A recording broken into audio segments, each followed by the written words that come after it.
Hey guys, welcome to my Thursday afternoon stream.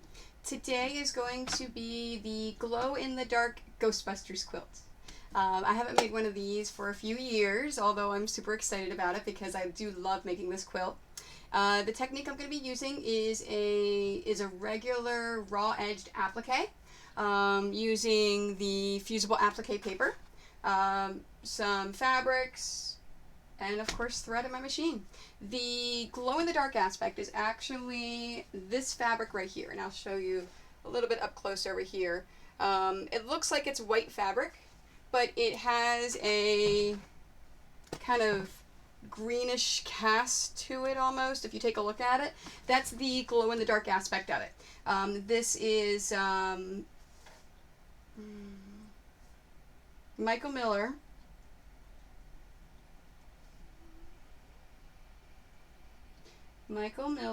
Fairy Frost. The Fairy Frost is the line. Michael Miller's the creator, and I'm trying to think of what this specific fabric is called. I'll see if I can remember and I'll let you guys know later. But if you look up Michael Miller Fairy Frost, you'll get all the different colors, and there is the glow-in-the-dark one. So this is how I make the glow-in-the-dark aspect. If you take a look at the picture on the left, that is a lap size version of what I'm doing. Today I'm going to be doing a twin size because that's what the commission is for, is the twin size quilt. I've also put the cat camera back on because I don't have the dog camera. Yeah, he is laying next to his bed right now. Yeah, I can't make sure the dogs stay in camera, so I'm gonna keep the cat camera on. And then if you notice underneath of the Ghostbusters is the Famore. Because I'm gonna be using my light box that's right here behind me. It's a daylight light box. I am in love with it. This thing is unbreakable. I mean, literally, you can take it and throw it across the room and it won't break. It's made by Daylight, and it's actually carried by Famore, which is who I picked it up from, so that's why I put their little logo there. So if you're interested in picking up one of these light boxes after you see me use it, you can find them, FamoreCutlery.com. And of course, if you look at the professionals that they back, I'm one of them. Yeah, they're fantastic. I use all their scissors. I love Famore. They're fantastic. If you're taking my Gen Con class, the scissors you're going to be using are all going to be Famore. And then the glow-in-the-dark aspect for the Ghostbusters, the ghost himself, of course, is going to be glow-in-the-dark, and then the name Ghostbusters is going to be glow-in-the-dark. The who you're going to call is going to be in regular white fabric. Because whenever you turn off the lights and have it go glow-in-the-dark, you don't want every single bit of white to happen. So again, and then the white in the border around it, regular white, not going to be glow-in-the-dark. So let's see, I covered the glow-in-the-dark aspect, Famore, cat. I think that is everything that I wanted to cover. Yeah, so I'll be using a couple of those things. There's something else I wanted to mention. Oh, if I think about it, I'll let you guys know. And I'm not going to cut this stream short like I did yesterday. I don't have a place I have to go be at. Alright, so first of all, light box. Again, this is the Daylight light box. It's indestructible. I love it. It is fantastic. It's my favorite thing. Now, you may notice whenever I turn it on, it's going to be super bright, and it's kind of hard to see what's going on. I understand that a little bit, but it's, unfortunately, can't, tone it down a little bit. So I'm going to keep it off whenever I'm not using it, so that way it doesn't detract from what else is happening at the cutting table. So my actual patterns. What I did is I am taking a logo. So I'm taking that Ghostbusters logo, which is why you will never find this pattern. You will never find a kit or anything for this, because the actual ghost itself could be considered a logo of Ghostbusters. So because of that, you are not going to be able to get patterns kits. So I'm sorry. I don't want to break any laws. So, but you can commission the actual quilt. So because there are one-offs that I do one at a time. How I did it is I had someone draw out the logo. I had someone draw out the who you're going to call Ghostbusters. And I then blew it up using my copy machine. And then I'll show you this side, because that's the actual side of it. I then put it on my drafting paper. You know what? Let me turn this light off and see if that helps a little bit. Yeah, just a little bit. So I put it on my drafting paper. You can't see the You can't see the lines of the ghost. Yeah, you can see it a little bit there. So you can, yeah, you can see it on this camera. Okay, so, and I drew it all on my drafting paper using pen in reverse. So if you notice how his hand is on his, I apologize, he's facing to the right-hand side, but in the picture, he's facing to the left-hand side. So you always want to draw it on your paper. And this is actually drafting paper that I get by the roll that I can make larger patterns with. So you want to make sure that you reverse it along the same lines. Here is my, who you're going to call Ghostbusters, and that is reversed as well. So all of the letters are flipped. So it's backwards. And that's because whenever you're tracing it, you're going to be tracing it onto the smooth side of the paper. The sticky side goes onto the fabric. So then you're going to be flipping your design. So you always have to do it in reverse when you're doing applique, when you're doing the raw edge fused applique.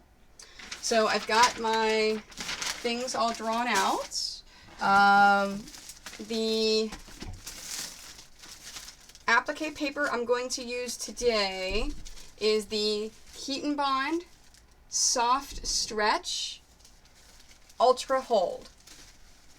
I'll move this over to this camera so you can see it a little bit better. So it is the Heat and Bond Soft Stretch Ultra Hold. This is a new applique paper that's new as of last December. They released it at Fall Market last year, and I am in love with it. It is, normally with applique paper, if you have an ultra hold, which is a super strong hold, it is very stiff, and it can make your applique stiff. This is a very soft, stretchy hold, so it's meant for cosplay and for things like this where I want the quilt to be soft, so it's a better hold for that. When using applique paper, you do have to sew it down. You can't just leave it. Unless, of course, you're doing some kind of art quilt and you're just hanging it up someplace and you're never going to wash it and never going to move it around. So, let me get started. I'm going to start on the lettering. So, the who you're going to call Ghostbusters in the background, because I want to use some of this scrap applique paper that I had already sitting out. There we are. So I've got that. So all I'm doing is I've got my pencil. I like to use pencil and not pen. You could use pen though.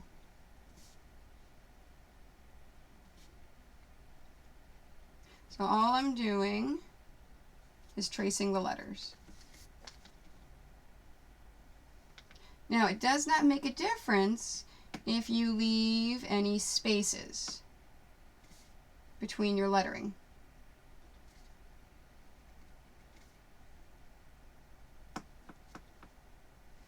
And you can't even see my letters. Can you see them when I turned it off? Yeah, you can. You can see the A and the N. Now, you notice the A and the N are backwards. So every now and then I'll turn this light box off. See, and that's the problem I have with this too, with my daylight lamp. It is fantastic. I can see things so clearly, but it does not work well with cameras. It is not ideal camera lighting.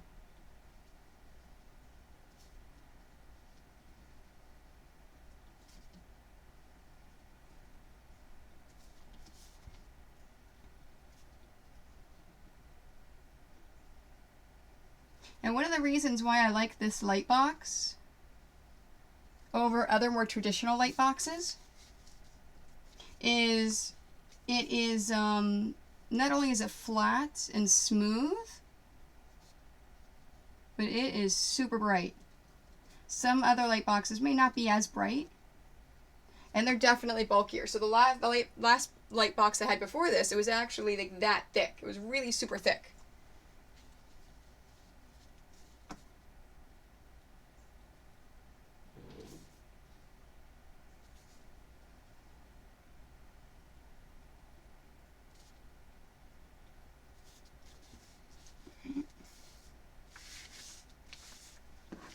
And I'm going to move to the next line for the next word.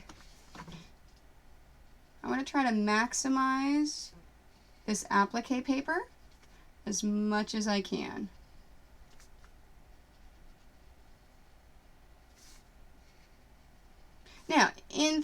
could you just draw your design directly onto the applique paper and not trace over something else? Sure. But remember, you have to have it in reverse on your applique paper. So, if you don't have it in reverse, it's not going to look right. And it is super hard to try to draw what you want done directly onto the applique paper in reverse. Oops.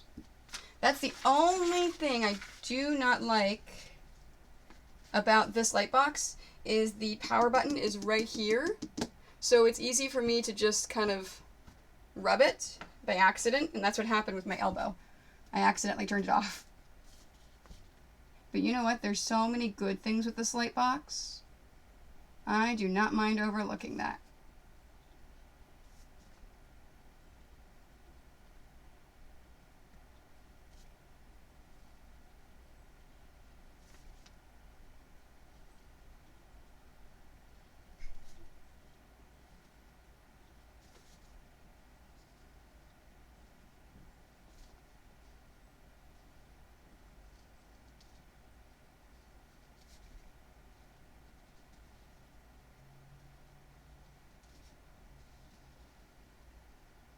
There we go.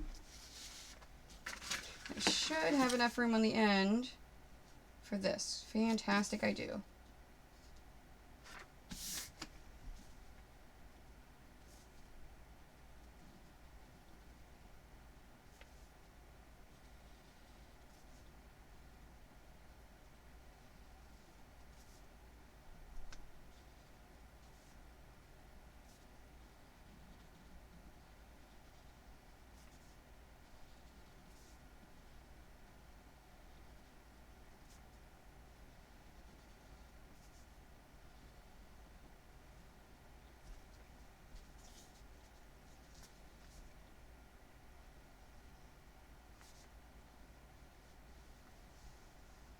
Now, this is going to be on 2 separate fabrics.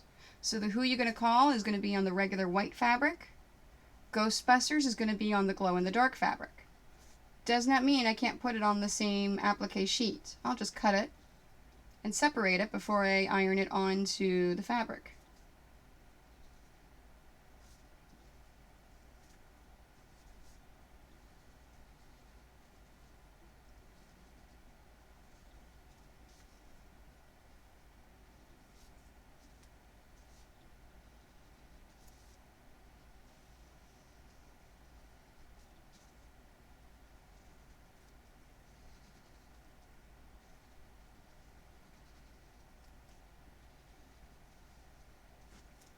There we go.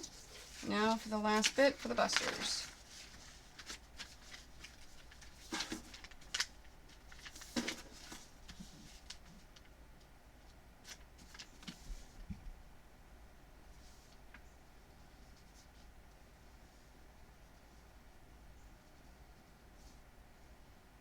Now all of this work that I did, putting it onto this paper and onto the drafting paper, stuff I did years ago whenever I initially started making these quilts. So whenever it was time for me to make this one, all I had to do was go into my pattern drawer and find it.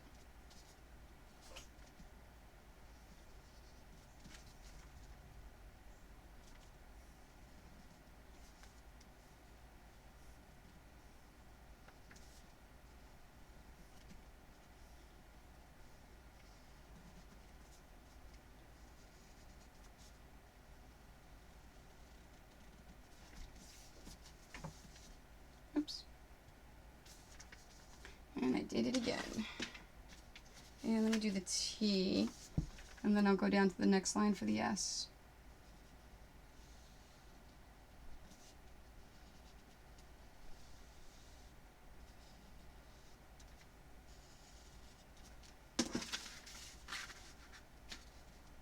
Yep, and that fits in perfectly.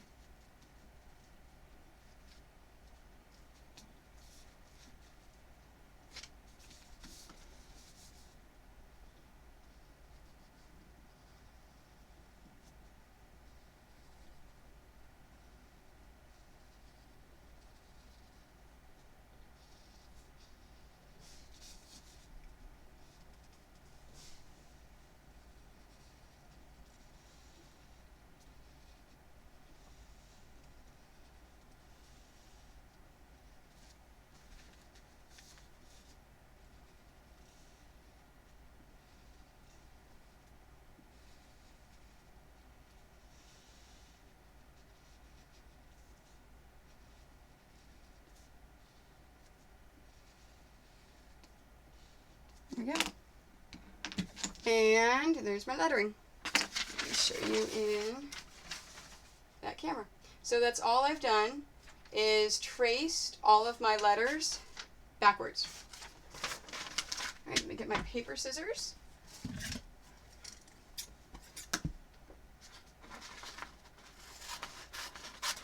And I'm done with this one.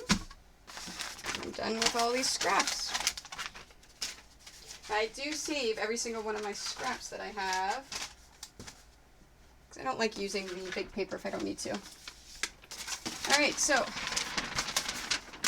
with my design that I drew on here, there are a couple of different aspects. I have the ghost himself. I have the big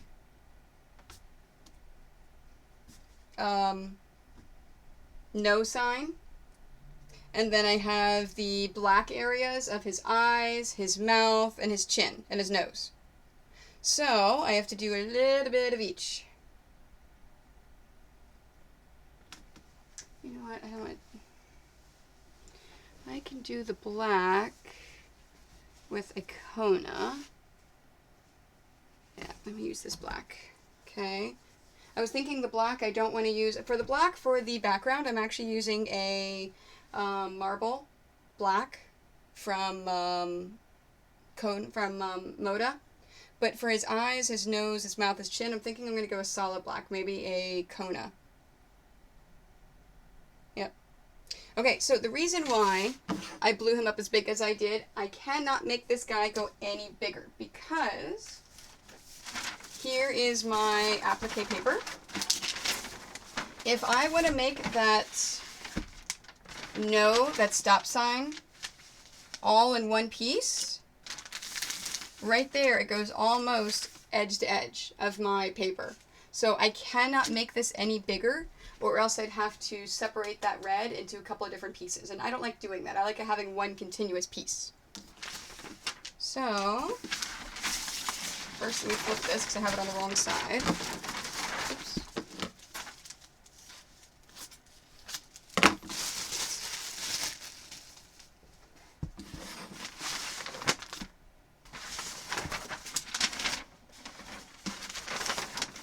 Alright, so your design goes on your light box first, and then the paper over top of it. So I'm going to be doing the stop sign first. I'm looking for my pencil. There it is.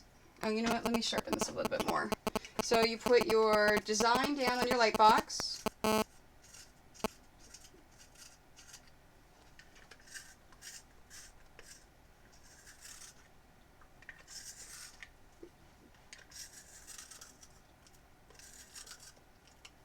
There we go. Alright, so I have my design. Now I'm ignoring everything else with my design. Amazing. Thank you very much. Yeah, I'm doing an Applique Ghostbusters quilt. So I've got my light box, I've got my design, the image backwards, and I have my applique paper over top of it. So now I'm just going to trace that big no sign. Now, obviously, this light box is not big enough for the entire design. So, I'm just going to trace what I can.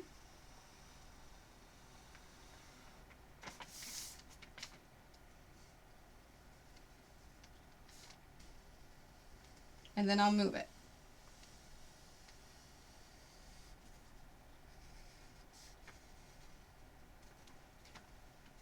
It is. In fact, it is a glow-in-the-dark Ghostbusters quilt.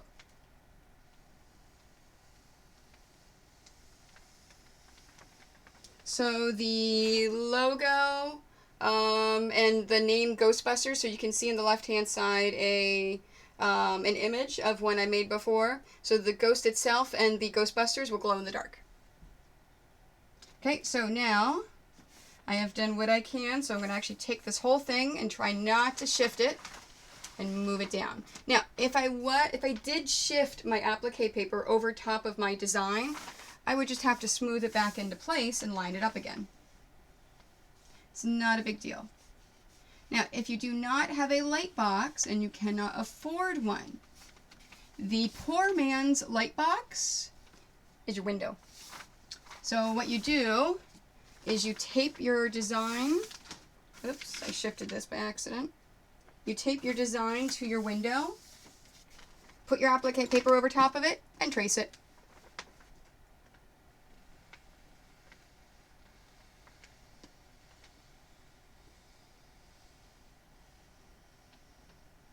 There we are. Now, I am making the entire stop sign, the no sign, because I want you to be able to see it, kind of have the hint of it, through the ghost. Because the ghost is going to be on top of it. So what's going to happen is it's going to make the ghost almost transparent like a ghost.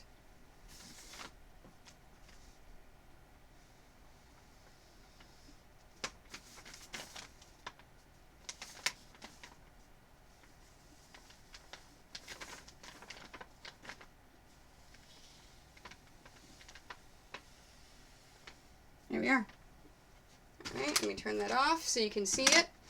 Now, I'm going to take my paper scissors, wherever I put paper scissors, oh, that's underneath here, isn't it? Yes. Yep, a window. Why am I not seeing chat on this one and only on my iPad? There we go. Refresh me. Perfect. Okay. Yeah. So if you want to applique, use a window. That's what I did at first. And then I bought myself one of those big clunky light boxes. They're not very good. And then I got myself one of the daylight ones. So there's my big no sign. And that's it. All right. So this is the second one. So I've got my letters. I've got my no. Now I need my ghost, and then I need my little black pieces. Thank you very much. Yeah, that is the cat cam. She's deaf, so she just sits there all the day and does nothing. I tried to do a dog cam my last stream, but it didn't cooperate, and it turned into a blanket cam. Okay, so I cannot, now the pieces of the face that are on the ghost, you cannot trace the same time you trace the ghost, because the ghost is in glow-in-the-dark white. His face is in black. So you have to make sure that you do it in two separate things. So I've done the stop sign. So now I need to do my ghost. Now, the ghost itself, we are going to do in two pieces. So I'm going to do if you look at the picture, the bottom half of him underneath of the no sign is going to be one piece. The top half is going to be a second piece, because I want that big red no to really stand out. So I'm going to actually tuck the pieces of white underneath the red whenever I'm ironing it down. Yeah, no, she annoys me a lot of times, and she will want to come and be in my face, which she does mostly in the morning time. The afternoons and evenings, she tends to want to just lay there and do nothing, which is a good time to stream. Okay, so let's do our two pieces. So the first piece, the biggest piece is that ghost one, is the actual top half. So I'm going to move my paper around so I have the entire thing within there. There it is. All right, and let's trace it.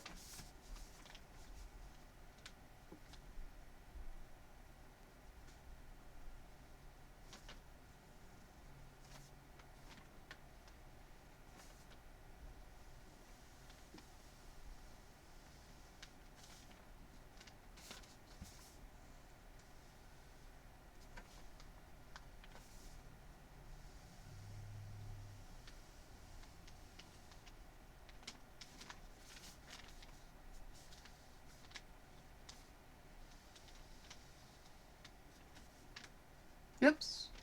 See, and I keep hitting that with my elbow. That's my problem. The only thing I do not like about this light box.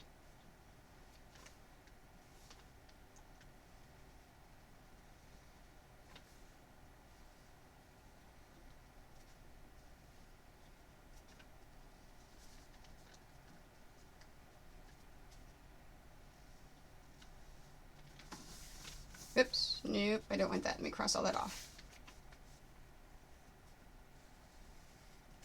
Alright, let's bring him down this way. Now, here's what's going to happen.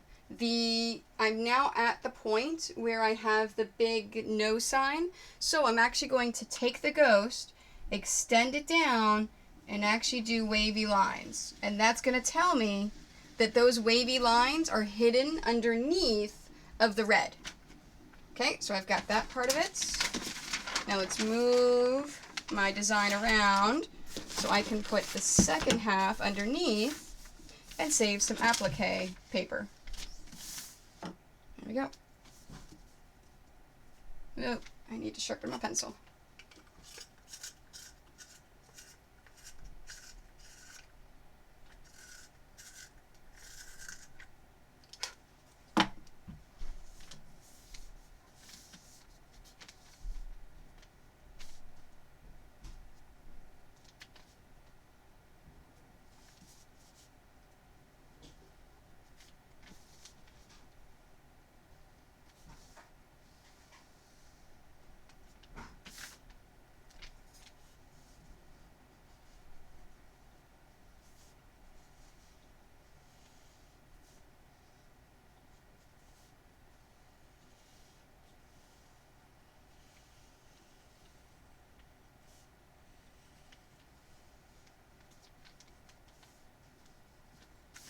Here we are.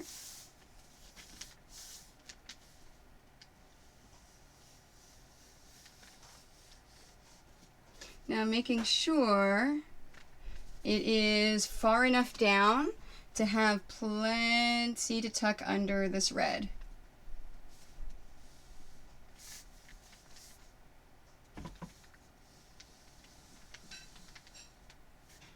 Alright, so all I'm going to do is cut that outline. Perfect. Alright, let me get my paper scissors.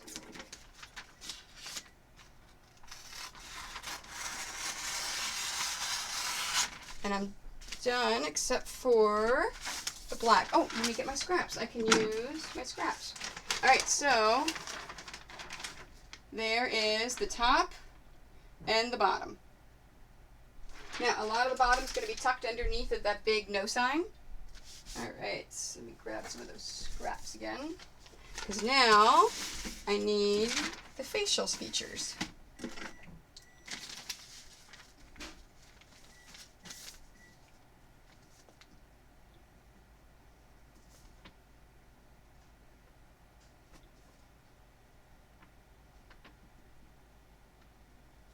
Now the black I'm going to do absolutely last whenever I assemble it all together, because I'm going to be doing some accent lines on the actual ghost to outline it and pop some of the things out.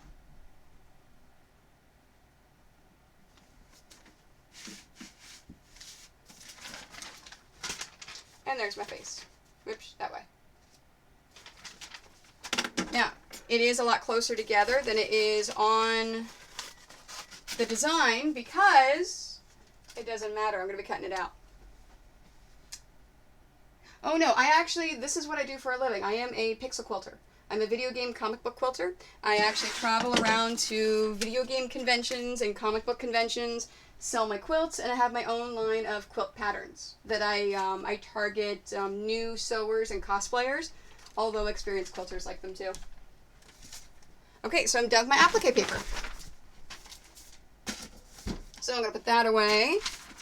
I don't need my patterns anymore, but I'm not going to put them away yet, just in case, you know, because I screw things up sometimes. I want to make sure that I have access to it. But I am going to put away my light board, my light box. I love that thing. All right, so I've got those. All right, now for fabrics. All right, first thing I need to do is cut my base. So you see, oh, and thank you. The ghost, the wording, everything else like that is actually glued down using this applique paper and then sewed onto a big sheet of black fabric.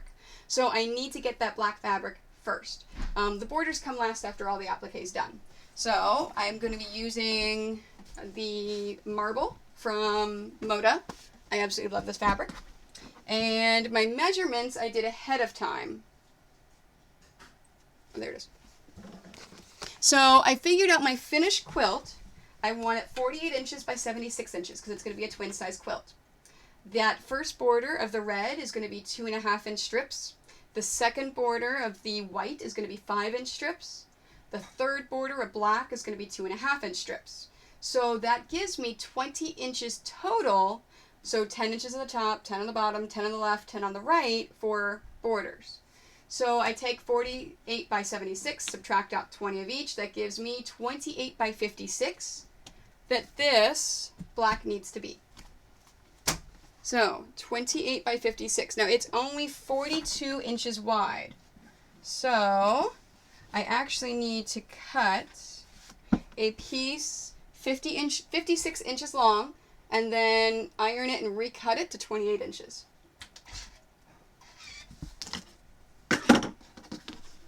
Yeah, I also, the point of my streaming is to encourage sewing, quilting, answer questions, teach, things like that. And then, here we are, line this up, got it. And then I actually upload all of my videos to YouTube the next day. So if there's anything you want to go back and rewatch, if there's any techniques, anything you want to watch again, it's all on YouTube. So even if Twitch takes it down because it's gotten past a certain point, it's still on YouTube. Okay, so I have, I put it on top, didn't I? My measurements. 56. Okay, so there is 36. So this is 36 right here. So now I'm going to cut it at the 20.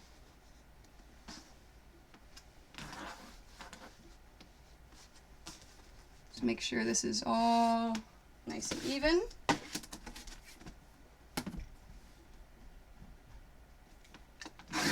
you go.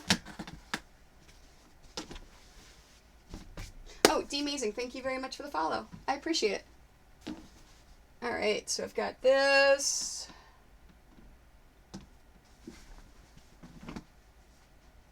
All right, where's my little clip? I have a little clip that holds this closed. It'll turn up later. Let me put that away. All right, now I have 56 inches long. Now I need to cut it 28 inches.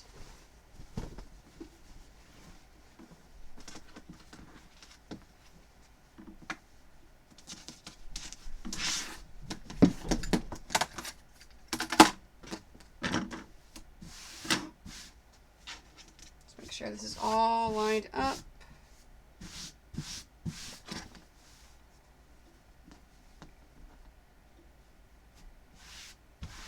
And you notice I have not ironed out any of my seams. And there's a reason for that, and I will show you whenever I start assembling the quilt.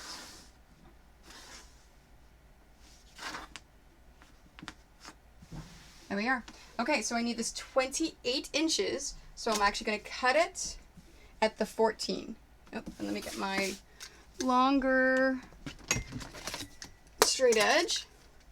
So at the 14, because it's folded over, that's going to give me 28. And everything's going to be nice and even on both sides. And all of this extra fabric is going to go in my scraps.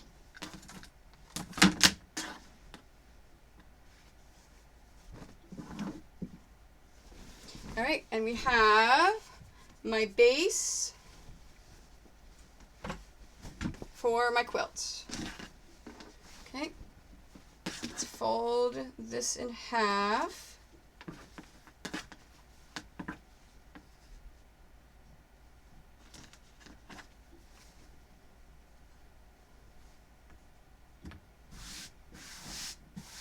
Okay, now this is my half folded.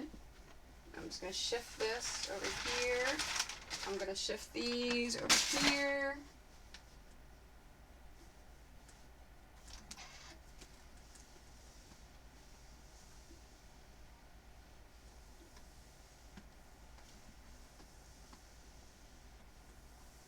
There we are. And I have ironed another seam into here. So at this point, right here, that's the exact middle of my quilt. So you know that's the middle of my picture. So it's a lot easier. So I'm just going to fold this and set this aside for now while I do the rest of it. Now, in order to put these onto the quilt, I've got to think ahead about the order I want to do this. I want to do the lettering last because lettering's a pain in the butt. So I always save that and for the actual logo itself because it all is based upon the logo. The white of the ghost and the red of the no symbol have to be done at the same exact time because there's lots of tucking and moving, so they have to be ironed down and then sewn around the same time. So let's do that one first. Let me do, this is the glow in the dark. This is the red. Let me move these over here out of the way. All right. So with the red, do I have any big scraps that are big enough? Nope.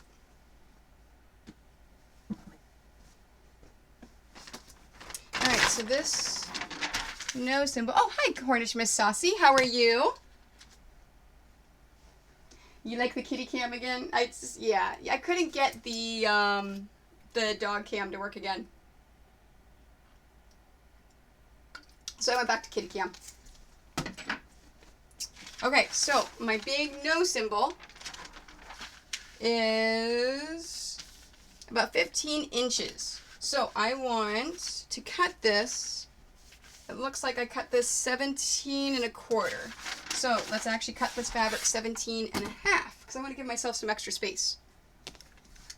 Pizza kitchen. Oh, that's right. Your kitchen remodel. How's that going?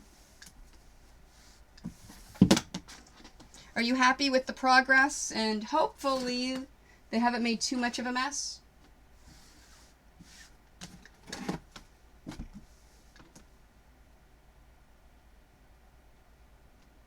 Okay, so 17 1/2.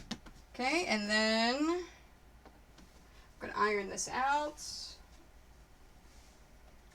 I am using steam for this step because I'm ironing all of my wrinkles out.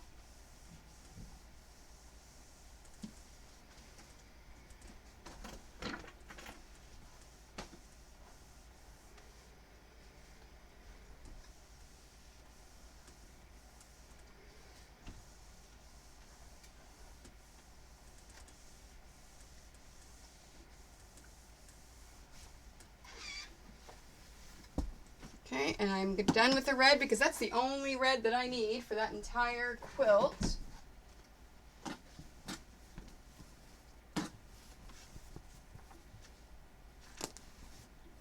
Now I cut it 17 1/2. So I want to cut this one 17 1/2 because that big stop sign is squared. So make sure my cut is nice and straight.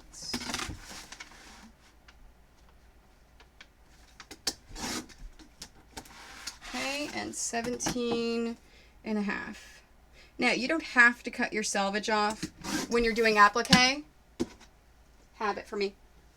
I like doing it. So far, so good. I like your garden's full of the cabinets. Aw, poor thing. Poor dog. And then when do you leave to go see your brother?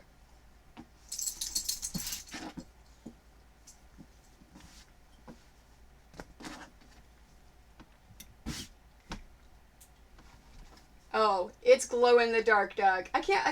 You know what? I don't think you've ever actually seen one of my glow in the dark quilts before. That's actually the next step I'll get to. So I'll talk about the glow in the dark in a minute. All right, so here's my red. Now with my applique, remember I said whenever you're doing the applique paper, the smooth side that you're actually doing your drawing on, that's the wrong side. The glue is considered the right side. So this is actually what's going to be going down against your design, which is why we had to do it in reverse. So I want to take this is what I want to show on my actual quilt. So I'm actually doing the opposites. And I want the wrong side of the fabric facing up, the right side of the applique paper facing down. Okay, I've got that on there.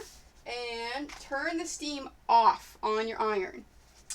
And, oh, thank you very much for joining me. It's amazing. I appreciate it.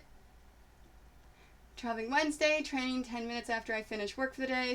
Oh, that's a long, that's actually not too bad of a dog.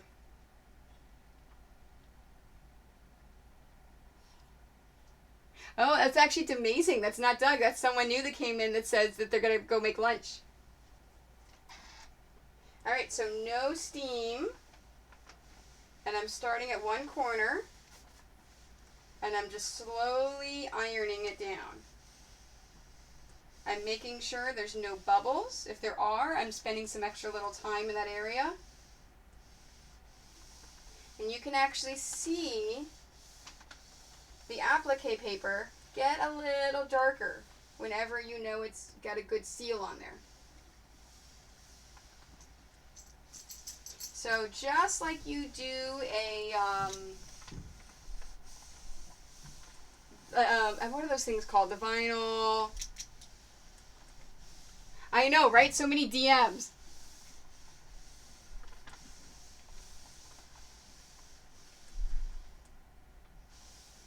What are those things called that you stick to windows? Clings, like a cling, or a screen protector. You want to start from one end and move your way down, so you get all of those bubbles out of there.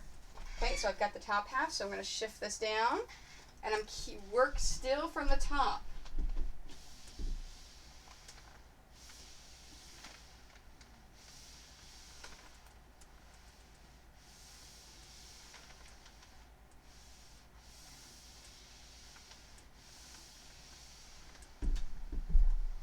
So I'm still working from the top and then over. If you see any bubbles, you have to go back and re-iron that area. You don't want any bubbles in this because that is your glue that's going to hold the design onto your quilts.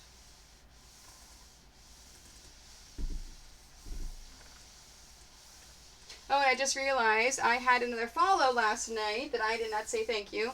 So, Techno Geek Girl, thank you very much for the follow. I appreciate it. All right. So, here is my fabric. So, I've got my no, and then it's going to get glued down just like that. So, there's my first one done. I'm going to set that aside. Now, for the glow in the dark. All right, you know what? I'm going to move this over here until I've got the fabric all together. Now, from the glow-in-the-dark fabric, the actual Ghostbusters and the ghost itself is all going on the glow-in-the-dark fabric.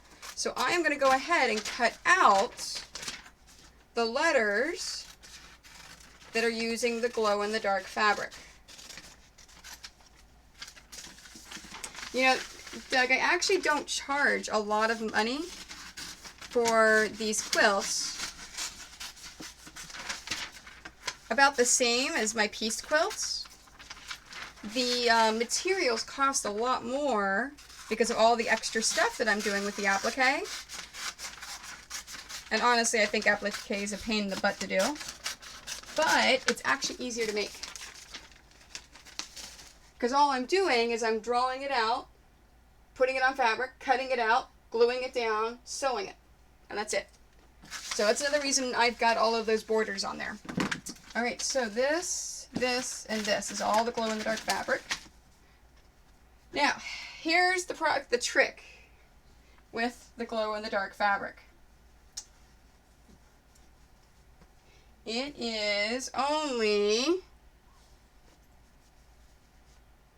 one side that glows in the dark. So I have to figure out...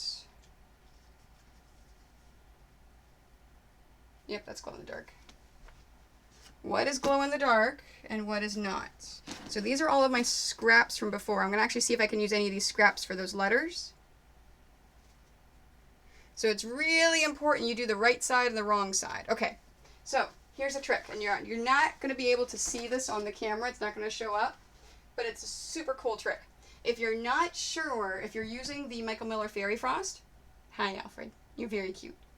If you're using the Fairy Frost, you're not sure which side is the glow in the dark. Because remember, we want the glow in the dark to go up. When you iron it, as you iron it, it actually glows green a little bit. You can actually see the glow in the dark. When you iron the wrong side, it's just like you're ironing regular fabric. Because there's something in the iron that actually charges the heat of the iron, actually charges that glow in the dark fabric, and you can kind of get like an image, like almost a ghost image of that glow in the dark. So I know that this side right here that's facing you is the glow in the dark side. So that is my glow in the dark side. So I'm going to go that way. So now the wrong side is facing up. Nope, that's not going to be.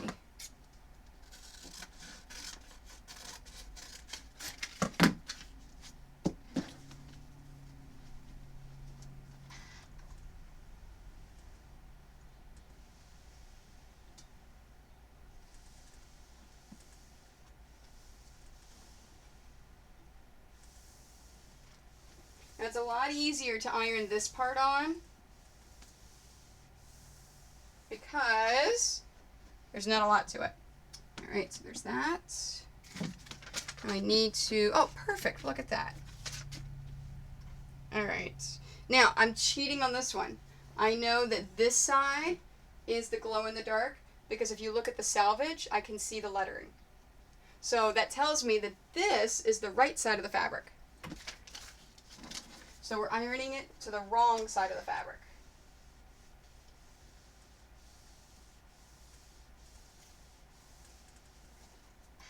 There we go. All right, so those are done. Now for here, and I don't think I've got a big enough piece. Nope. Now the glow-in-the-dark fabric is one of the only ones that I don't put in scraps, just because it's super hard to separate it out from white. So if I put it in my scraps and I accidentally use it in something else that I don't want to be glow in the dark, yeah. So this is the only one where all of my pieces stay inside wrapped with this fabric. All right. I'm just going to measure that.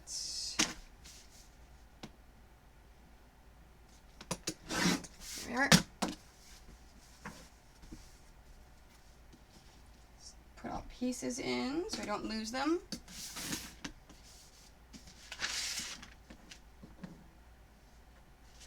Oh, and at the beginning I said it was the Michael Miller Fairy Frost. I can actually tell you right now. It doesn't tell me the name of the Fairy Frost, but the number, if you wanted to order it, is DG0376. So again, the brand, and I'm putting this back to Steam. The brand is Michael Miller. The collection is Fairy Frost. And this specific fabric is the DG0376. So if you go to the local quilt store, you can let them know that that's what you want.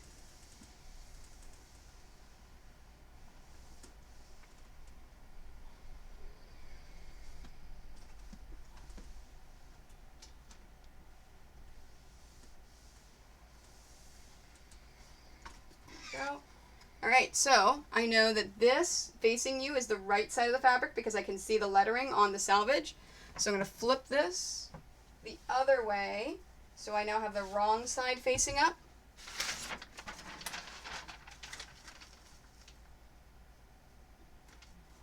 And I'm turning the steam off.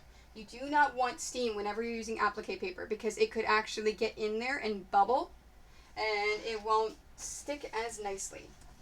Alright, so I'm starting in the corner.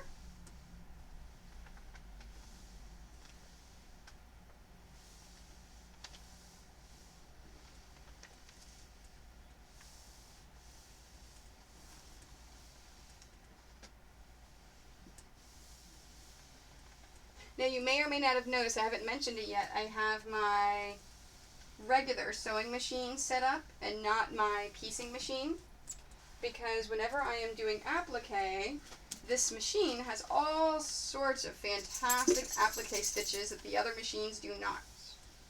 So I like to use this. As I'm ironing, I realize I have a small problem. There's a piece of red thread under here. So I need to peel this up just a little bit.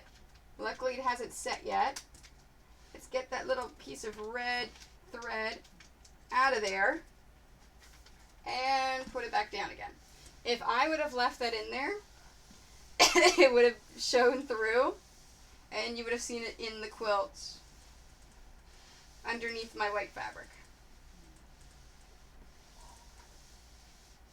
The other nice thing I like using the glow-in-the-dark fabric for Ghost and for quilts like this is it's a very thin fabric. You can kind of see the Oliso lettering through the fabric itself, but it's a very high thread count. So even though it's kind of see-through-ish fabric, it's a high thread count, so it's not a bad fabric at all. It's just cool to use for ghosts. Whenever I make any Halloween quilts, I like to use this as well. It is a great, great fabric.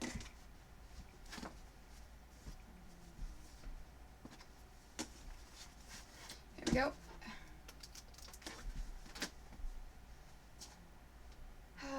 Over here. I separate it out from everything else, that way I know where it is. Okay, so now comes the boring part of cutting things out. Now, the only things I'm going to cut out this moment are the pieces that I am going to be using. Because whenever I go through and cut out everything, I lose pieces. Let me lose something.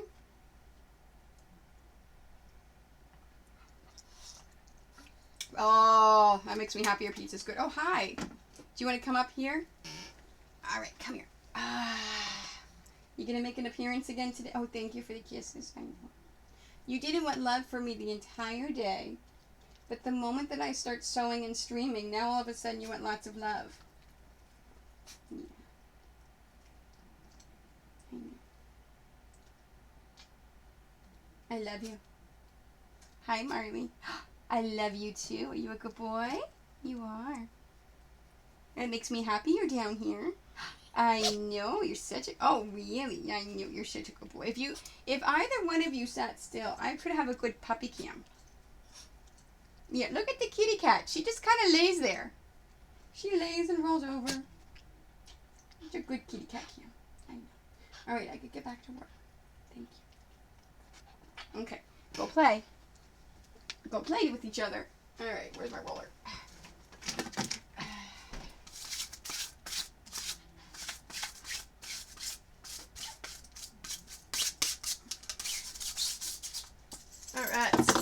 Now I get to cut everything out. So I'm only doing the stop sign and I'm doing the ghost. So, and I'm going to be doing them at the same exact time, like I said earlier, because there's going to be lots of tucking and moving and arranging.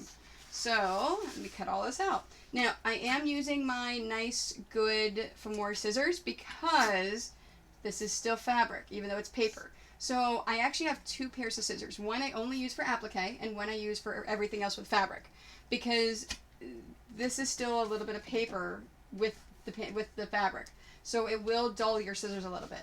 So just keep that in mind whenever you decide what scissors you're using. That.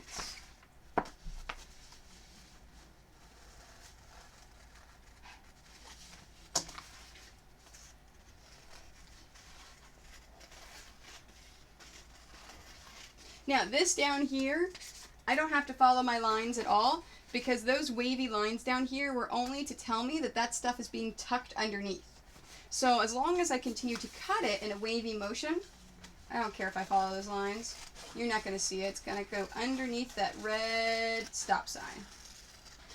But as I get close, then I want to follow exactly, because you're going to be able to see this part of it.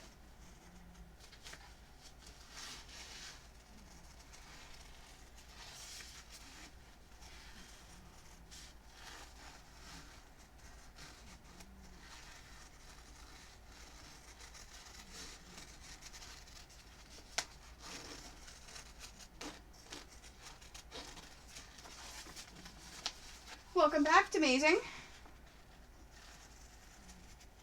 So Cornish Miss Saucy wanted to know what you're making for everyone. If you're going to make everyone in chat lunch as well. Although she's having pizza.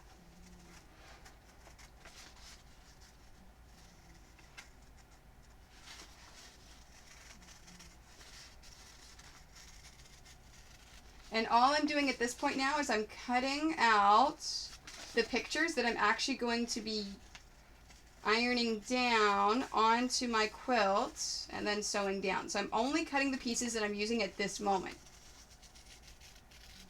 I have the problem, whenever I cut everything out at the same time, I lose stuff. So for me, it is a lot easier to just cut out the stuff I'm using at that moment.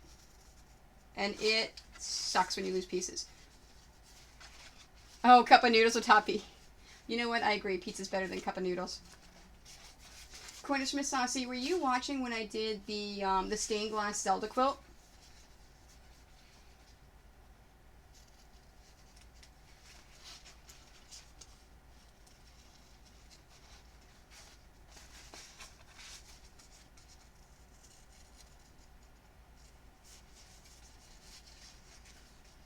Come on. Get in there. There we go. Alright, there is my first one. Now, you may notice, I'm going to show this to you. Oh, okay, because I actually lost one of my pieces for the stained glass quilt at the end. And I didn't realize it until I was all finished. I'm looking at that, I'm like, what's that big black mark? Oh, I'm missing a piece. And I had lost it. Yeah, so I found it like 2 months later. So that's why I don't cut out the pieces until I absolutely need them. So if you look at this piece, you may go, hey, Tony, why do you have lines here that you haven't cut? Well, those are lines that I'm actually going to be sewing, not cutting. And normally you don't put that onto the applique paper, but I actually have done that to remind myself that I have to do these accents afterwards. So whenever I actually put this on here, I'll peel it off and I'll save this piece of paper and I'll look at it when I'm actually working on the black lines in order to accent it. So that's why I've got that, in case anyone was wondering. Yeah, no, I couldn't believe I lost that. Ooh, Mediterranean vegetable. That sounds good. I have no clue what I'm having for dinner tonight. So my husband pulled a muscle at his ball tournament over the weekend. So I don't know if he's going to be playing ball tonight or not. If he's not, I guess I'll make something for dinner. Maybe pierogies or something. If he is, well then I'll eat at the ball field.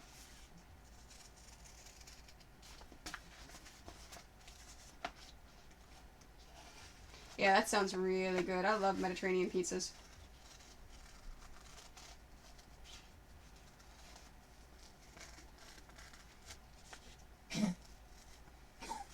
I know. See, and now Marley... Oh no, Alfred's in the bed.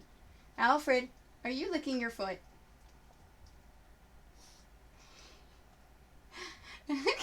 I love that emoji. I cannot wait until I get my freaking emojis. She's supposed to be working on them this week and next week. You're so cute. Too bad I can't get... the moment I put this camera on him to have a doggy cam, he's going to move.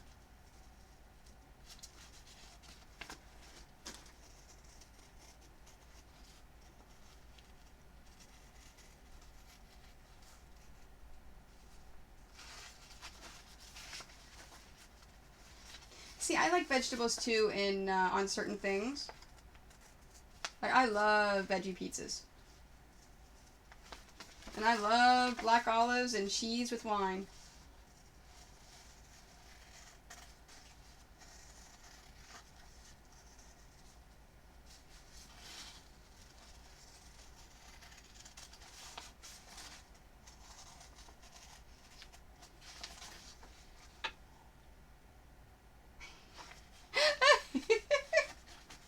I like that.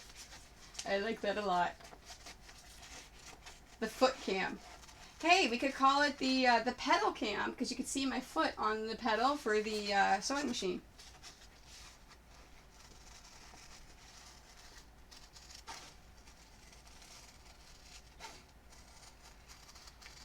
Oh, and progress on the new laptop front. I think we've narrowed down to which laptop I'm getting. Now we just have to decide any upgrades, any features, any additional RAM, stuff like that. And then once I get it, I will get an external capture card. And you guys can watch me play Splatoon.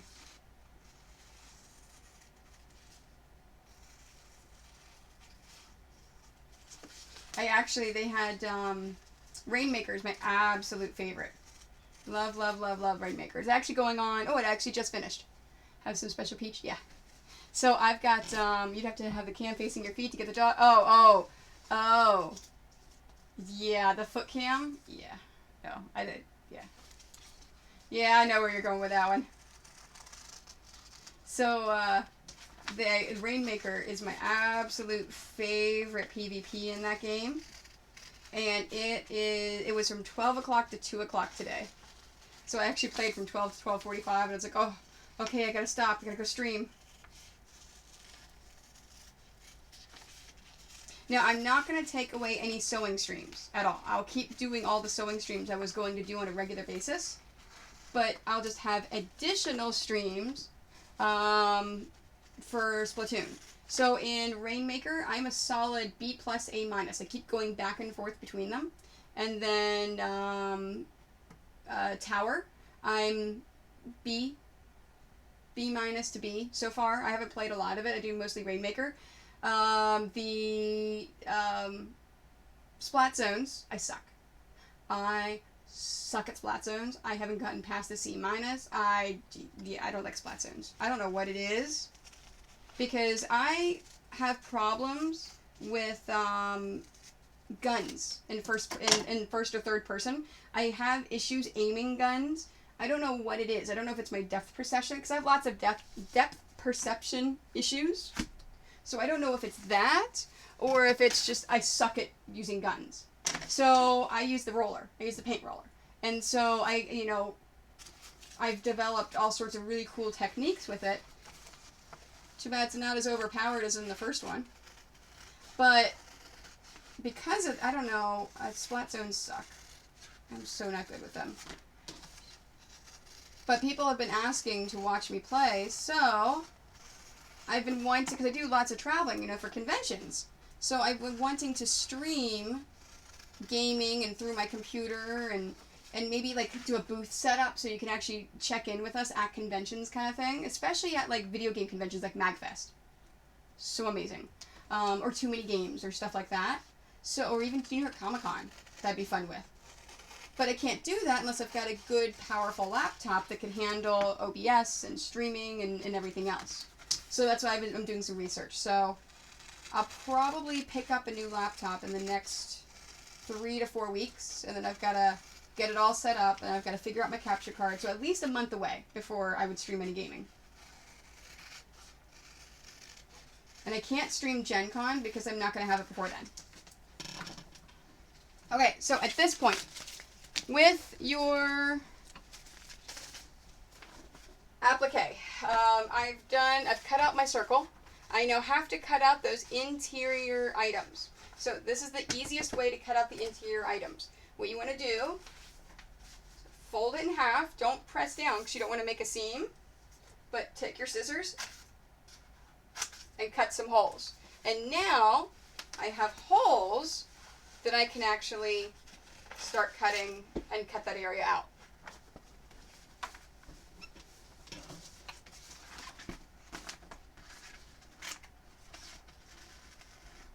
And I have not joined on any teams for League yet.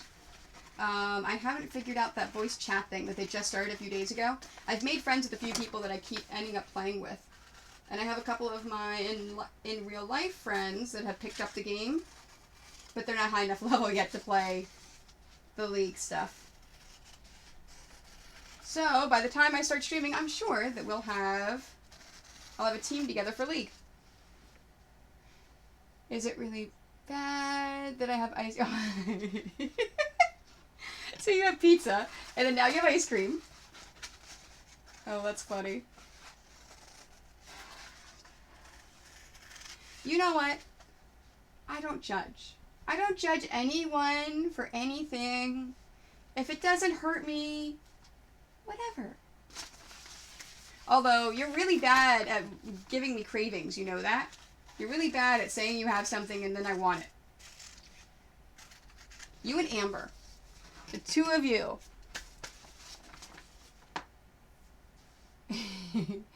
My art teacher showed us that trick. We thought, yeah. Oh yeah, of cutting in the center in order to cut out the stuff? Yeah.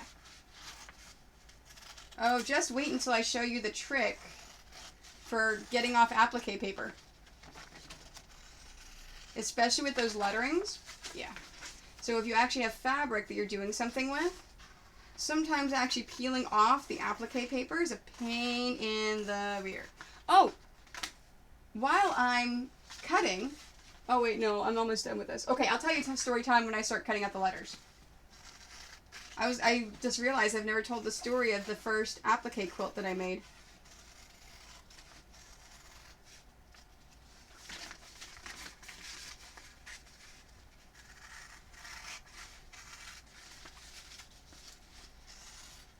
There we go.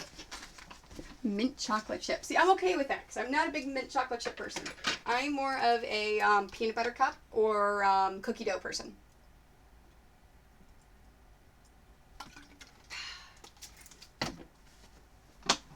All right, let's move. I need to get these out of the way for now, but I'll need them again.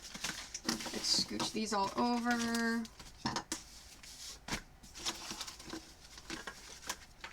Okay.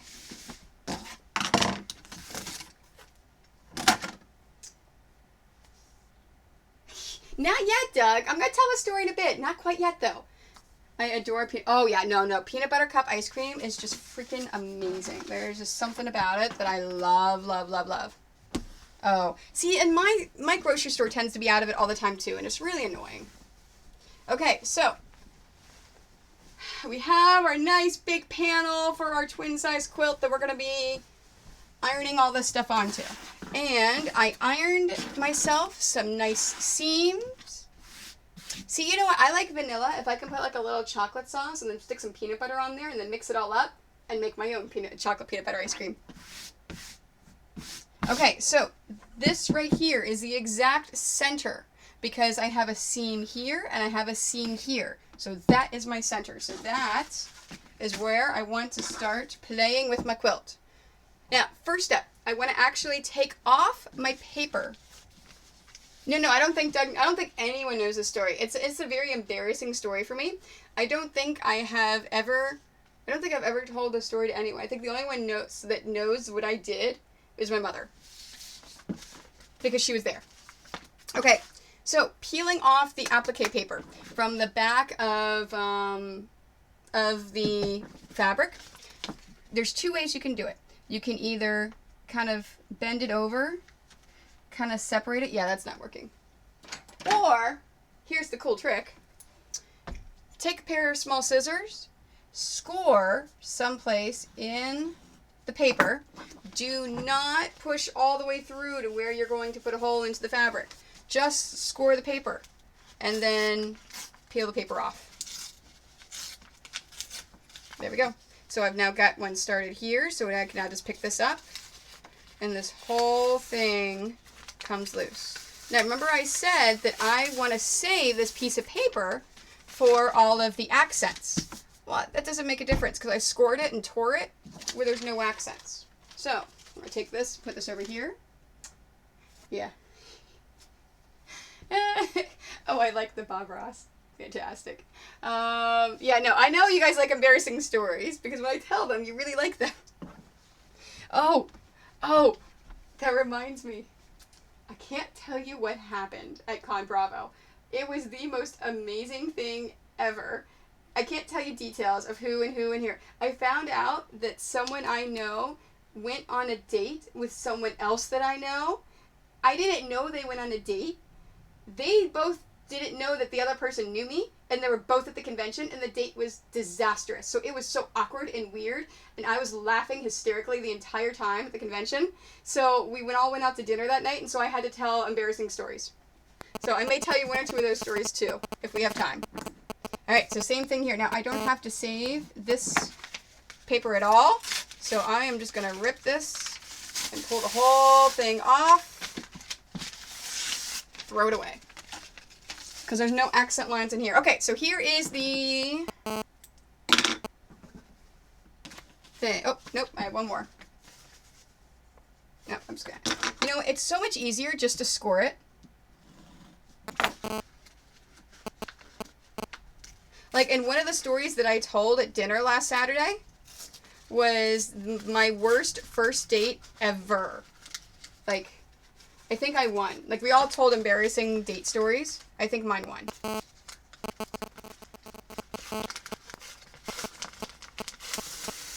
There we go. Okay, I want to save this for the accents. Like, I am so glad I found my husband because I hate dating. There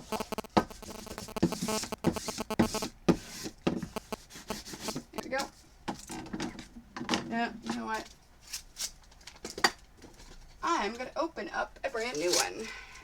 Because that one is almost done, and it's not... I can't tell... Okay, but I can't tell you what happened on the date. I can't tell you who they are. Because one of them may pop into my stream every now and then. I can't tell you that stuff, but I can tell you, like, the general things. Don't you love that when people say, oh, I can't tell you, and then proceeds to tell you?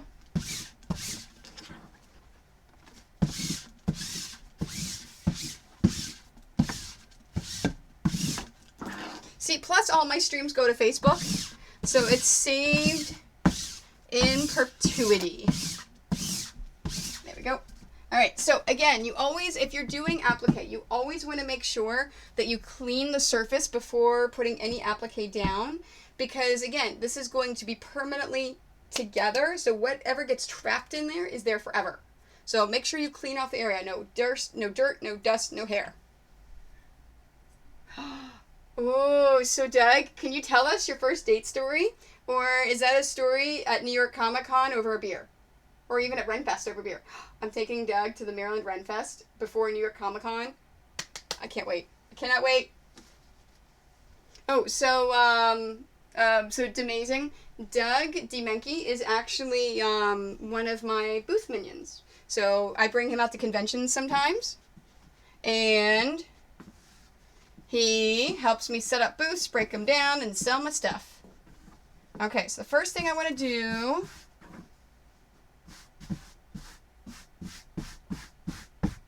Better told... Oh, yeah, you are very animated. Yes. Okay, so we're going to... And I'll make sure that I tell you ahead of time, Cornish Miss Saucy. You can't tease everyone else in chat that way. If you're going to do that, then we're going to do an IRL stream through Twitch, and you can tell it in person. Okay, now I've got that. Here is...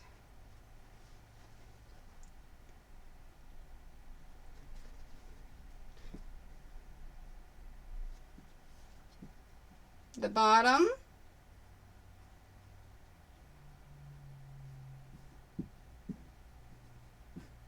Okay, and then here is the top. Now, remember what I said. These wavy lines mean it gets tucked under. So this whole thing gets tucked under. And this is why I had to do it at the same time.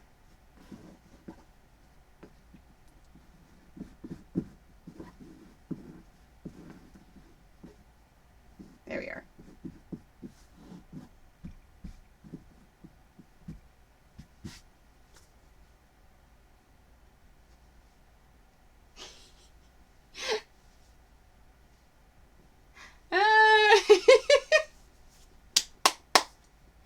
Yeah, no. I agree too. The theater, see, I love you guys. This is why I love my chat. I freaking love you guys. You make me so happy. Alright, so I'm going to put this in here. Now, this has got to get tucked in here.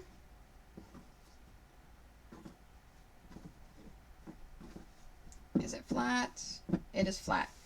Now, you can't really see it too well on the camera. Oops. That's got to go down this way because, there we are. I want to make sure that his body proportions are correct.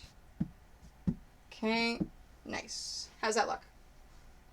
So, here's the trick.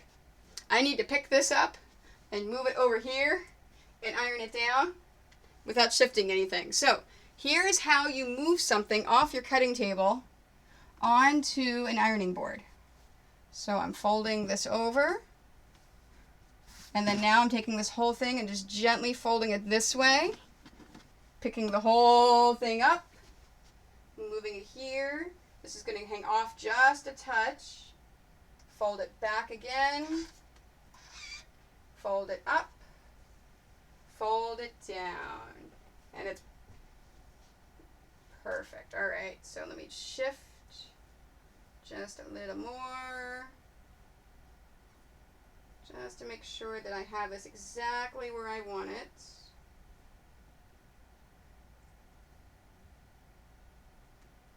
Nice. Okay, so when you're ironing this down, you want to make sure that, again, there's no steam, because if you use steam on here, it's going to have the glue separate a little bit and come apart. You don't want that, so no steam. All right, I'm going to shift this up just a touch because I'm going to start on the bottom. Now I'm ironing all of this on at the same time, and I'm moving very, very slowly. And remember, this is not a permanent bond. It's an ultra hold, but it's not permanent because you still have to sew it. Oh, this is cool.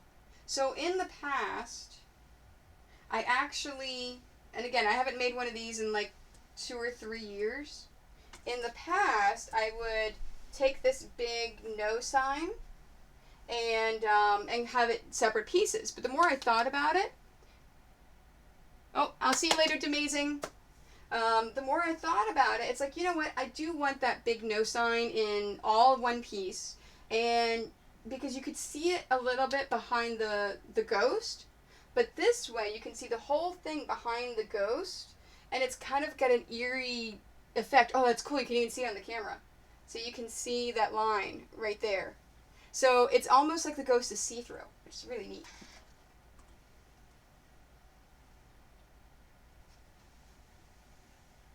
Oh, here we go. She's telling a story. I met a girl in a bar in Keokuk, Iowa. She was a high school senior, and I was a college sophomore.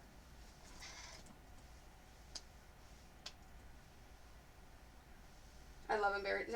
I bet you're doing this because you want to hear my first date story, don't you?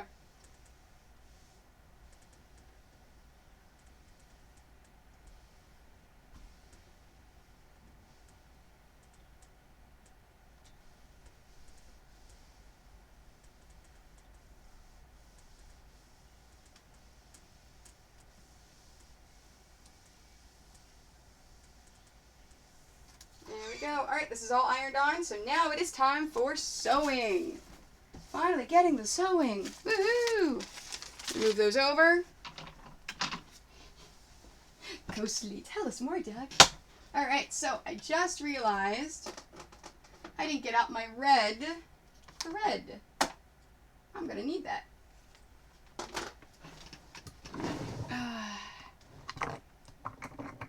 No, I haven't used that red yet.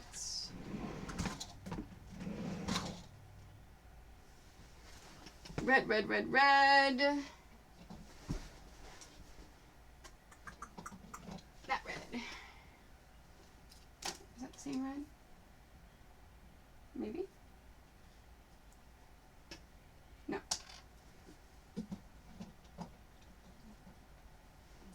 Yeah, this red. That's the red that I want. Way out of my league. Asked her out. She accepted. Took her to see Willow. Nice first date movie. You know you're dating yourself, right? So that's okay, because I had a date one time to, what was it called? I don't even remember the name of the movie. One of those families very influential in Kyoto and very wealthy. Flight of the Navigator. That was 89? Yeah. Maybe 1990? No. I was in Pennsylvania. It must have been 89.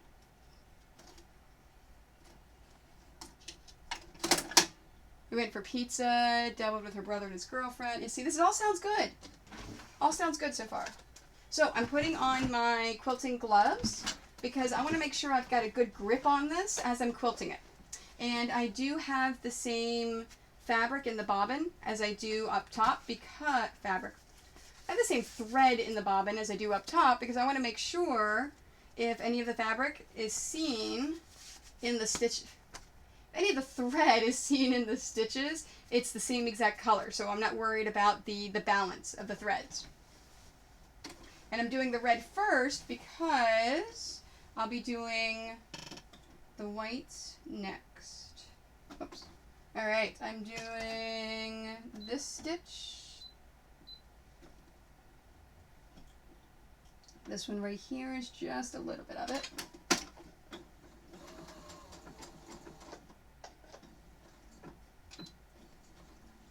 I was on my third slice when I looked up and all of them were still in the first using silverware to eat pizza. I felt like a savage. Who eats silverware to eat pizza? Like, seriously.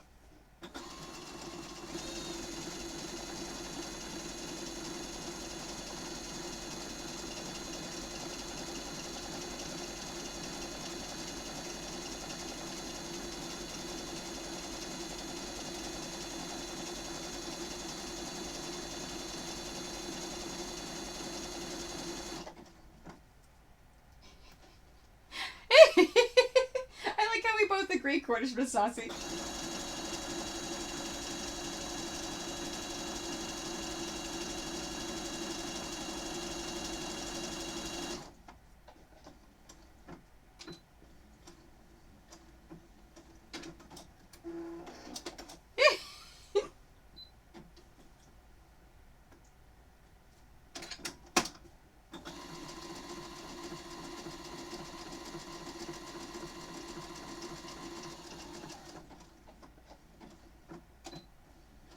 She could tell I felt embarrassed, so she tried to eat hers with her hands. Like most teams at the time, it was obvious she had never done it before, and she dropped it down the...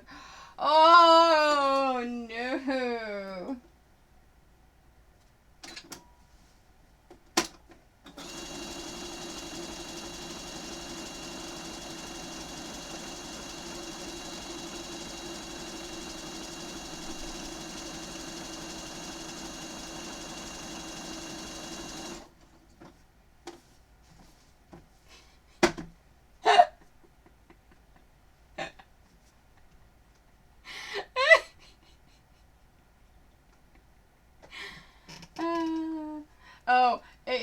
Hold on, it moderated it because you said boobs. but I'm gonna allow it.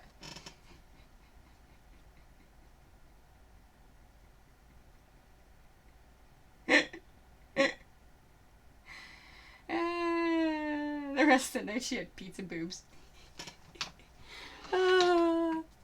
That's awesome. Oh wait, did I say no? Type it again, Doug. Oh, there it is. Okay. Oh, I thought I said allow. I guess I must have hit the not allow. That's funny. There. Oh, you didn't write there was no second date.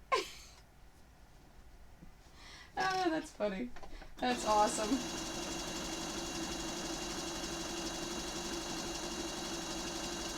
You know what? That's nice that she felt that you were embarrassed and so tried to make you not feel embarrassed. And then of course embarrassing herself. Oh my gosh, that's so funny.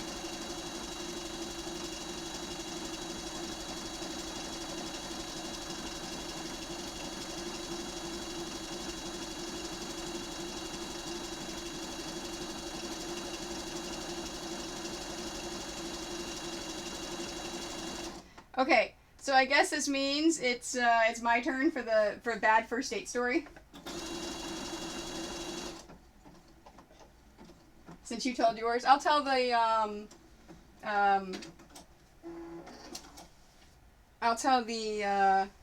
applique story as I'm doing those. Where's my scissors?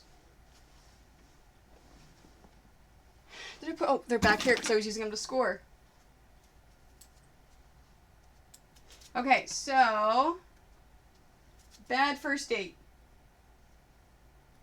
I was 31 years old. Oh, how I didn't have a really horrible first date until I was 31. I was just divorced from my first husband. And after a bunch of the full bar version is about 20 minutes long and much more. Okay, you can tell me that as we're drinking at Renfest. So after going through my divorce, I actually didn't start dating anyone until my divorce was final, because I don't want that baggage, and B, I don't think that's fair to other people to have that. So after a few failed, people trying to hook me up with their ex-friend or whatever, or this or this or this, I said, you know what? It is time for me to actually start dating. So I decided to join Match.com, which is actually a pretty good site. I like Match.com.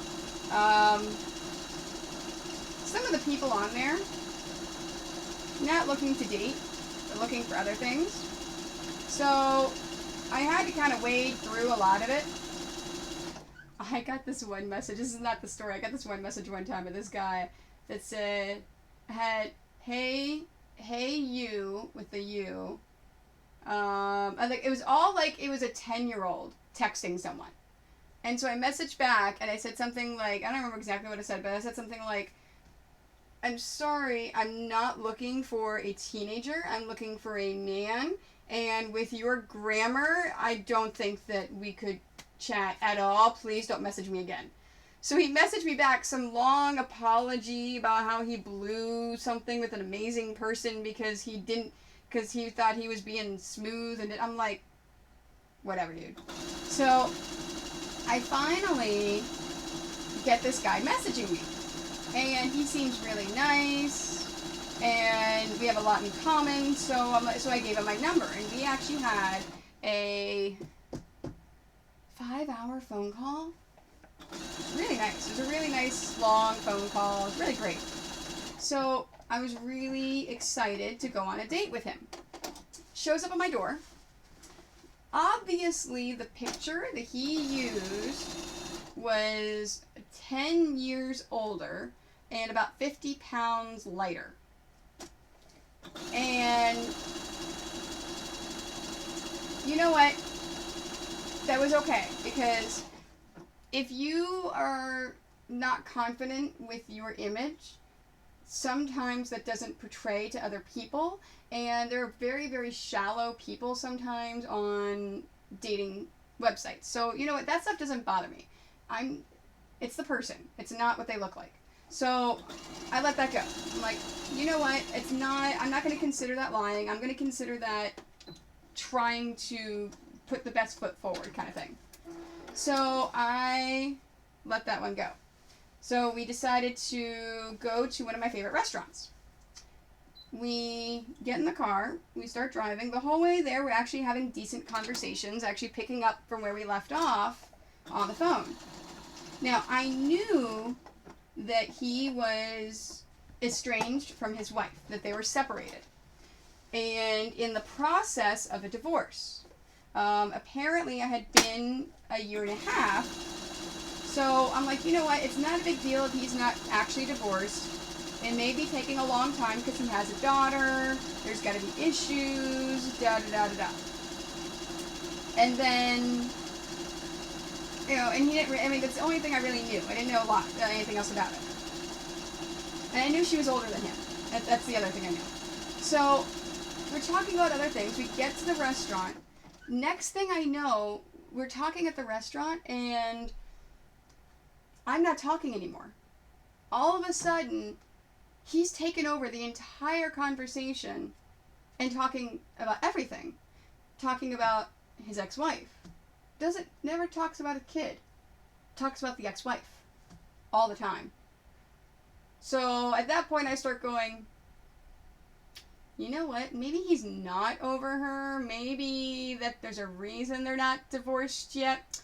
Maybe I need to start backing out of this one. So the whole ride home, same thing. I don't talk. I don't do anything. He just goes on and on and on and on. Pulls up to my place. Okay? He's still talking. So I'm like, I'm not a rude person at all. So I sit there and listen to him. He starts crying. Starts bawling about finding someone that could understand him, finding the right person. I mean, just like full on bawling. First date. I'm like, holy crap. I gotta get out of here. What am I gonna do? Oh my god. So eventually, I start to get out of the car. He starts to get out to walk me to the door. I'm like, oh no, I'm fine. We can message tomorrow. You know, thanks for the great night. This was nice. Oh, and I actually offered to pay for myself at the restaurant too, because I knew halfway in that this was not working. Yeah. So I was like, okay, great. So no kiss, no nothing. Thank God.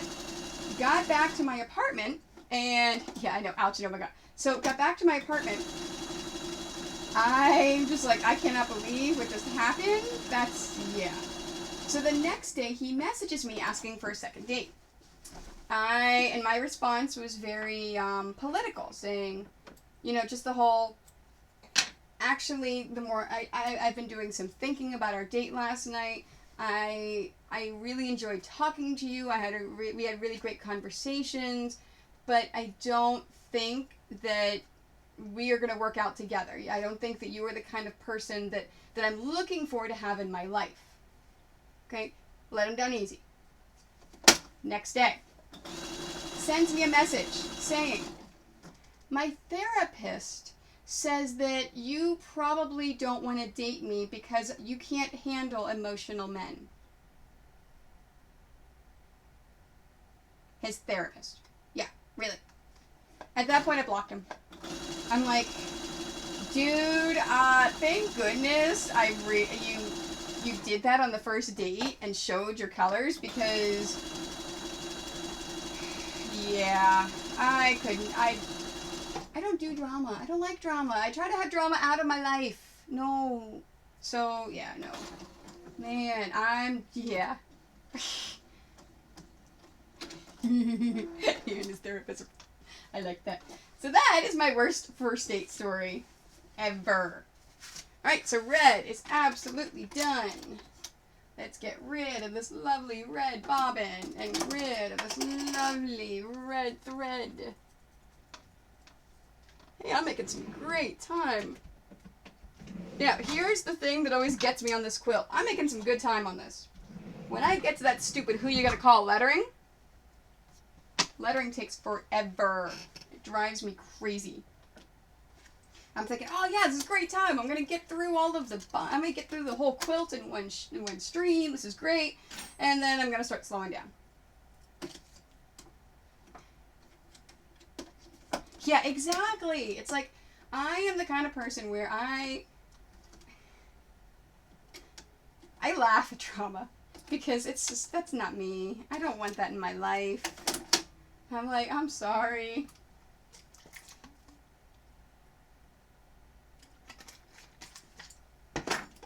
Oh, someone else just popped into the channel. They missed the whole first date story. I'll still have to tell the applique story. I'll do that when I'm doing the lettering. Because as I'm sitting here sewing and cutting, it's a lot of just the same thing over and over this way. So it'll be lots of talking. You know, I can tell you the applique story now. We gotta do stories, right? Okay, so I'll tell you the first applique story. I was supposed to take a class on applique. Whoops. Apparently it did not thread. I was supposed to take a class on how to do applique. I had all of the materials, I had all the stuff, and I was supposed to take it with my mother. So Mom and I get the class, and I got the time wrong, and it was finishing as we got there. So I had all of the, I don't mind high maintenance in my car's computer. Yes, I like that. I like that, Doug. It's fantastic. I like that. You like high maintenance with the cars, computers, mechanicals, but not in your love life. I like that a lot. So I had all the pieces and all the components to learn how to do an applique quilt. I had all the instructions, but I did not have the experience. I didn't have someone teaching me. So I said, you know what, I'm going to make this quilt. And I decided to make a repeating bear quilt, where you had bears over and over and over, kind of like, you know, in this quilt. And I did the steps that I did here. So you saw me iron on the applique paper to the fabric. I put it on the correct side. I did everything I was supposed to do. And then I was trying to figure out what the next step was. I couldn't get the paper off. It's because it was having problems peeling. I didn't realize to score it and take the paper off. I thought, well, maybe the paper's, you know, it's going to dissolve. Well, then how do I get this onto my quilt? So I used fabric adhesive on the other side of the paper. Stuck the fabric onto the quilt.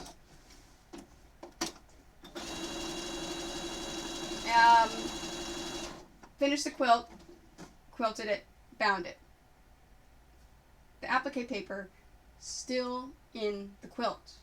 Washed it. I'm like, it still feels really stiff. I guess it's going to take a while. So I gave the quilt to the person as a gift it was supposed to be. It wasn't someone that I knew very well. It was someone that was having a baby that my mom knew. And then a few months later, they moved away. Mom didn't keep in touch with them. A few months after that, I realized what I did. That quilt's going to have paper inside that quilt. Like matted, disgusting paper, like balls of paper. So as it gets washed and washed and washed, it's going to start breaking down and get this gooey ball of paper inside that quilt. Yeah, and I tried to find them and let them know that, hey, don't give that quilt to your child. Yeah, I never found them. So I have a quilt out there from whenever I first started learning to quilt 10 years ago. It is not a good quilt because I did not understand applique. So take your paper off the back, please. I can't believe I did that too.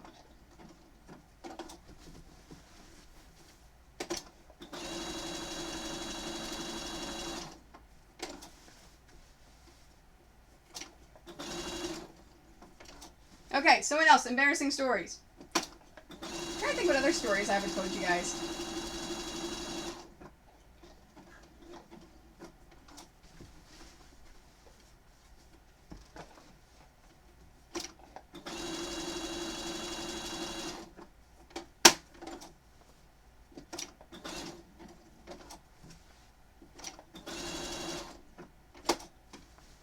else that happened at Con Bravo last weekend except for the person. Yeah, my helpful hint of the day.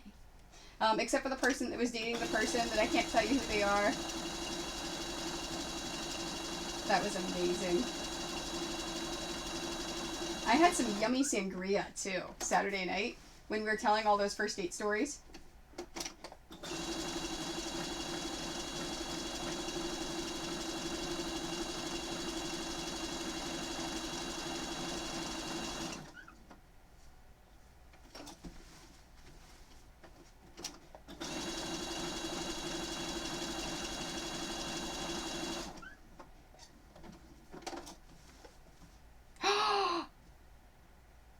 Oh my gosh. You totaled your date's dad's Jaguar. Oh, that's horrible. Yeah, as I'm laughing, I'm saying, oh my gosh, I cannot. Oh. Okay, I think yours just beat mine.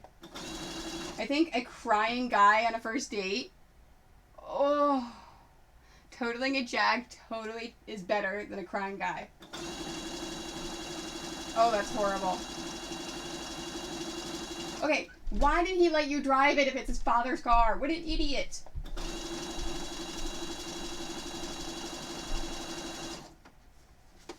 Oh, that's horrible.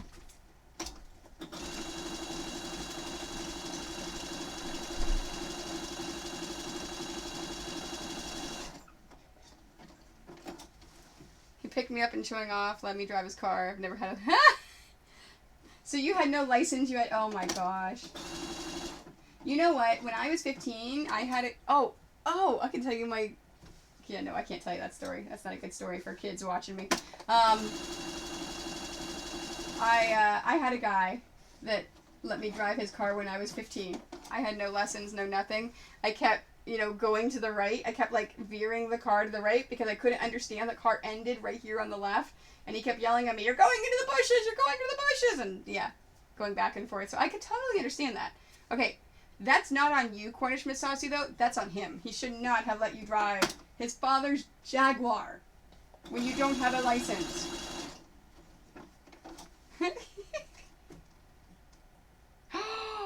Oh. That sucks. Oh, hey, speaking of totaled vehicles, my truck is not totaled, but apparently they're replacing the... Marley. Okay, in the kitty cam, you see how the kitty's just kind of leaning over looking at him like, dude, I don't know what you're doing. You're kind of weird.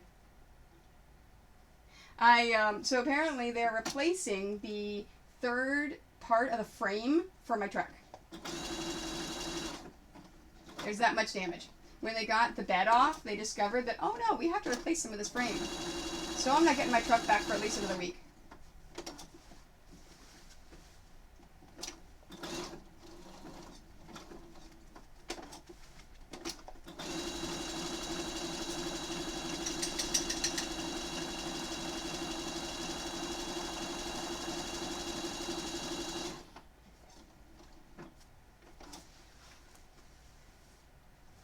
Oh! Is that your husband? Or your first husband? Oh, that's so funny. Hey, at least you were a keeper, right? At least even though if you totaled the car, the parents didn't forbid him from dating you. That's awesome. That is awesome. Hey, hun. There's a lot of laughter coming down here. We're telling embarrassing stories. Oh. So Cornish. I'm clean at that. So Doug shared with us his worst first date story, where he was he took this girl out who was had money, and so her and I think her Doug, you said her brother. I don't want to scroll up. It was a double date with someone else, and she and everyone else was eating pizza with a fork and knife, and he was just shoveling it in. And when he realized they're all eating pizza with a fork and knife, he got all embarrassed. So she's like, oh, I don't want him to be embarrassed. So she tries to pick up the pizza, and you can tell she's never eaten pizza like that before. And she drops it straight down the front of her blouse. And so she has pizza chest the entire night. And then Cornish Miss Saucy totaled her date's dad's Jaguar. Nice. Her date let her drive his dad's car, and she totaled it. She didn't even have a license, and this guy let her drive it. Come here, Marley. I know, he's a good boy, isn't he? And then I told my embarrassing first date story where a guy actually cried. Oh, that's nice. Yeah, he actually was crying over his ex-wife on my. Yeah, I never talked to him again. Yeah. You don't do that. Yeah, no. You don't cry on a first date. Oh, she's just like meowing up a storm. Yeah, she's talking to you. Oh, I got cat camera. yeah, I know. Oh, here, will you do me a favor? Will you actually take cat camera? Oh wait, never mind, because she's normally down. She is meowing up a storm, isn't she? I know. She's so beautiful. Yes, I know. I think can you? Yeah, because she's laying on that weird. Can you take the camera and actually pop it up just a touch? Oh wait, no, she's fine now. Never mind. Oh, it's just because I'm. Yeah, just because you're petting her. Yeah. I'm messing with the camera. So George, you want to help me sew today? No, I got the kitty. I'm making her more pleasing. You're making her more pleasing for the cat Have cam? you seen how much hair's on this? Holy jeez. Oh, Cornish Miss Saucy says mine was the worst. Yeah, I know. There's lots of hair on there. Come Okay, back. now there's nothing on there. I'm just causing chaos. You are. You're gonna make an empty camera like I had yesterday with the dog cam. Alright, go back up there, little one. You're not gonna pick her up and put her on there? I don't want to pick her up. Yeah. So George doesn't pick up the cat, doesn't touch the cat because she's afraid of getting swiped. Yeah.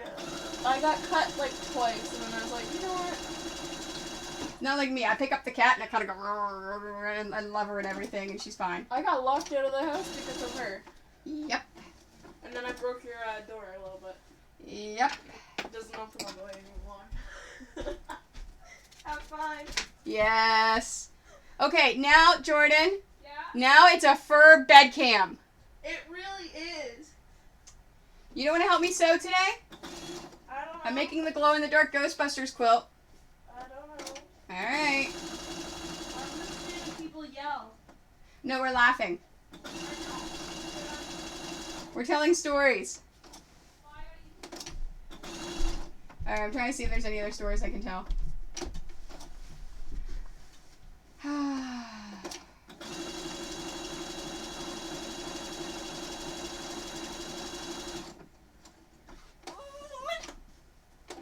That was Marley.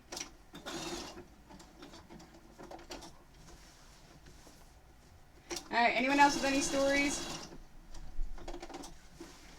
Fur bed cam.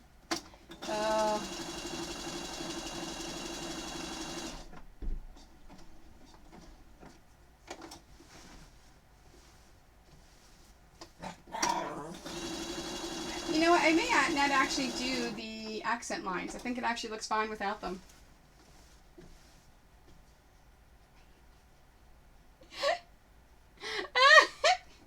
Nice one, Doug. I like that. See, that's why I think hers is worse than mine. I can't believe you went on to have kids with him.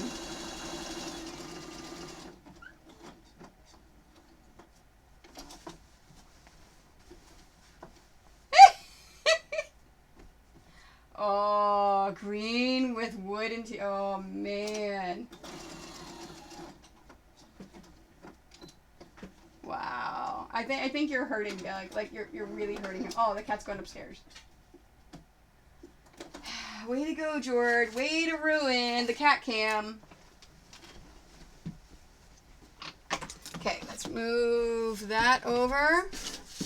I'm gonna set those way over there.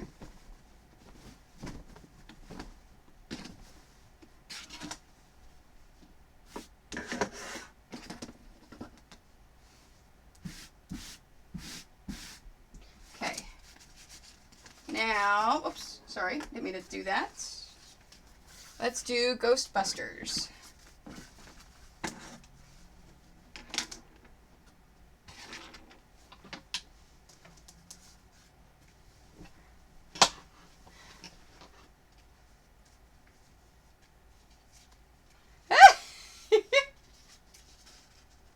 You can't find a sob emoji. Here, let's see if I can find one.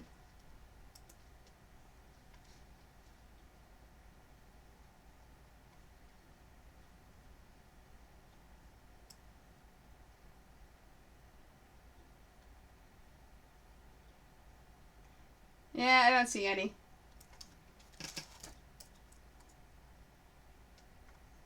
Nope.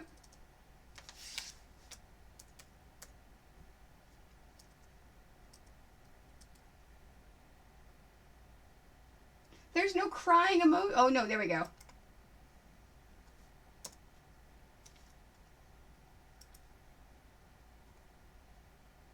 Nice, nice, nice. 87, the car's probably at the... Oh, man. That's horrible.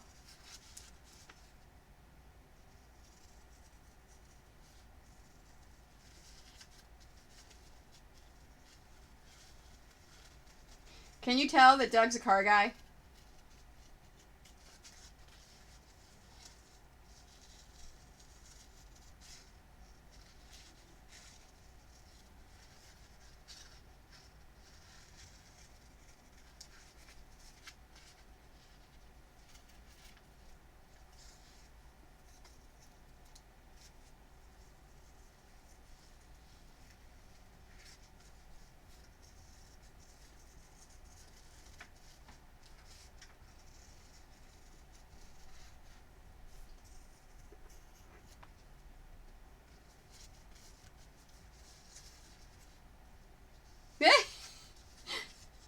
It wasn't your Jag, Doug.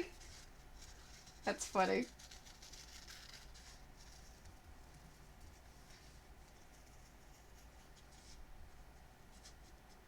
I know, it hurts your heart.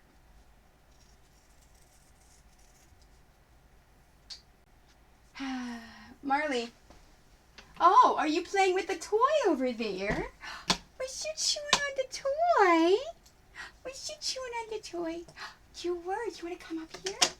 Come here. Come here. Was you chewing on the toy over there, Marley? You were. Yeah. Oh, you love the chest rubs, don't you? Yes. I know. Say hi. You're a good boy. Alfred, I didn't need you to come over here. Hi. I know you're very cute. You guys are very cute. I know. I love you. You're a happy boy today. You are. You're a happy boy today. Yes, you are. All right. Oh.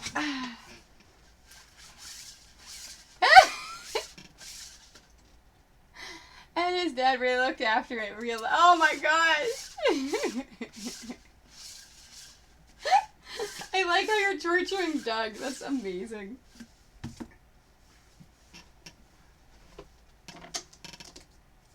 You know what words I want to tell you, Doug, right now that I can't tell you because G channel?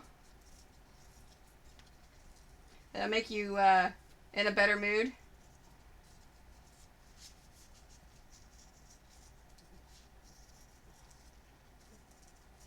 Anytime you say a certain word and sprinkles to Doug, he uncontrollably laughs. Like, uncontrollably. Like, there's something about those words. It's so funny.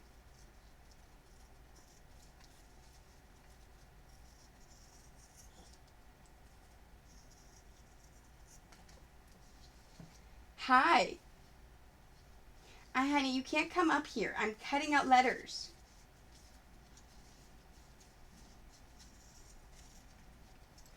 Hey, leave those alone, please. Don't be chewing stuff. And Alfred, I'm not giving you any treats today because I gave you a whole bunch yesterday. You didn't stay in camera, and then you didn't eat your dinner. All right. Okay. I'll start to spell it, and you can figure it out. T-I-T something something something.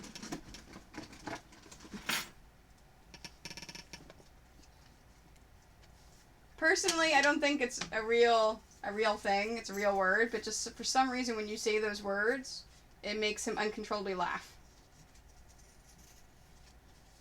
And watching this huge, yeah, in Morgan Freeman's voice. Yeah, that's it.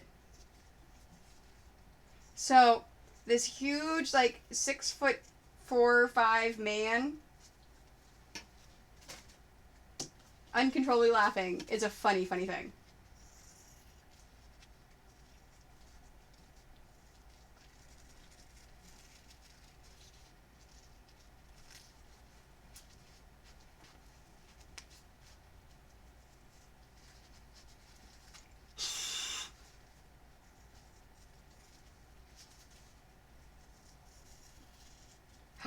Ooh, if I make partner and I'm allowed to have like a whole line of emojis for my channel, yeah, we're so gonna have like sprinkles.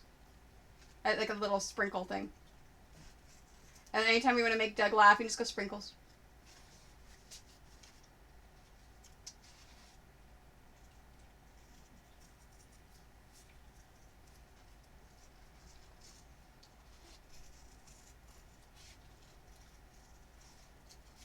See, this part isn't even the most time-consuming part. It is the who you gonna call, because those letters are so little.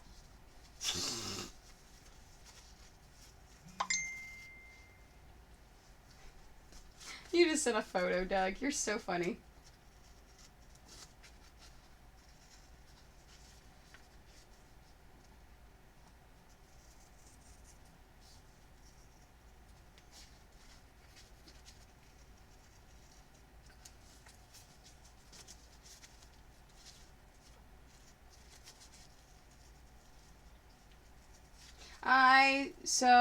No, I can't see it. I'm streaming.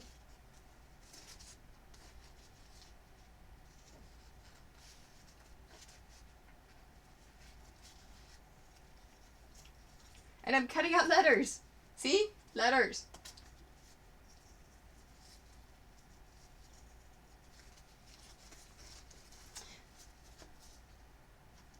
No, actually, I talked about this a little bit yesterday. So, actually, I didn't.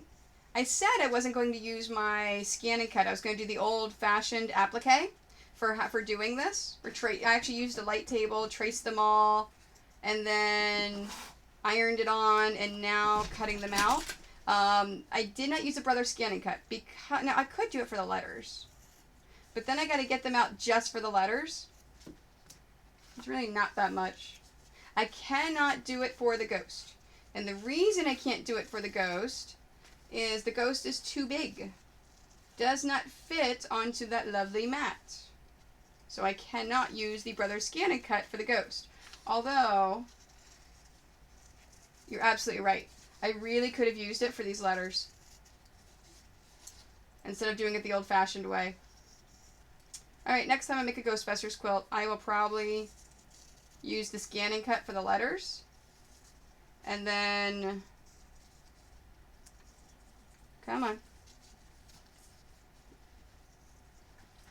And then do the old-fashioned for the... oh yeah, I have got a brother scan and cut. If you look at the Pokemon quilt stream I did, if you look up on YouTube, you can see it working. I streamed the whole thing. I just need to sell the double-sized TARDIS that I have in stock. And I will make another one and show you guys how I use it for that.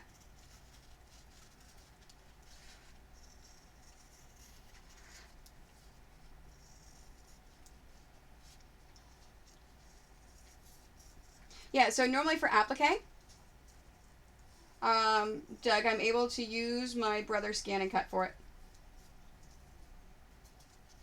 Whoops, come on.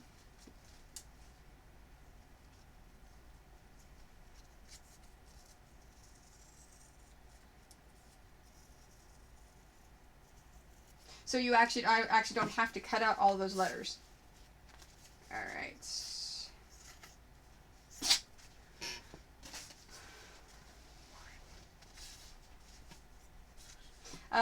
You actually, if the vinyl is under 8 inches by, I think, 12 inches by 24 inches, you can get a 12 by 12 mat, or you can get a 12 by 24 mat. If the vinyl is within those parameters, you can use the brother scan and cut.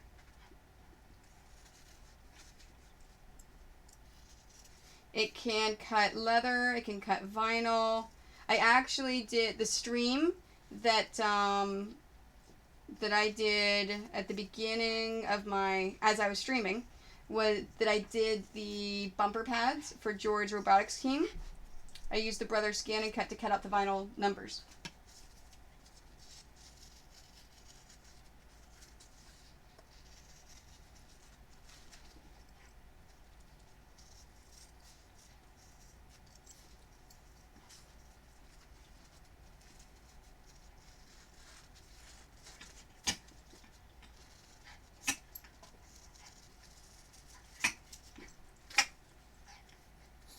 Oh, that's cool. 12 inches to whatever's on the roll. That's nice. Yeah, see, the Brothers Scan Cut's gotta be what's on the mat. But you can scan, you can actually set it to scan and actually put the paper through there and have it scan directly from the paper and then have it cut it. Pretty cool. Oh, the cat came back. Oh my god, you guys are so cute. Okay. I'm moving the kitty cam to the doggy cam. If they don't move whenever I move over there. You're fine, Marley. Stay there. Alright, so everyone close your eyes. I know, honey. I'll move it back if they start to go away. Oops. Oops. Oops. Alright. I gotta turn this. You don't want to see what's on my shelves. You want to see that.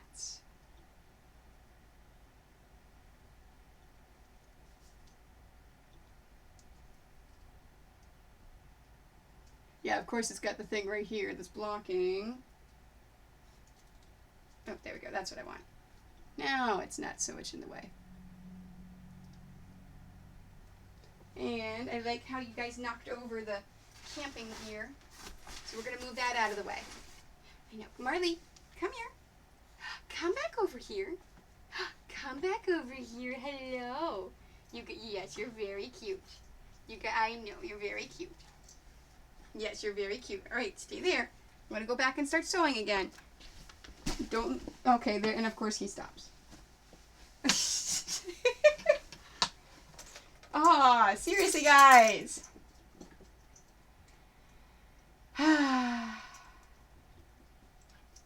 Guys. All right, come here. You're going to perform for me? I'll give you treats. Okay, here's Marley and Alfred.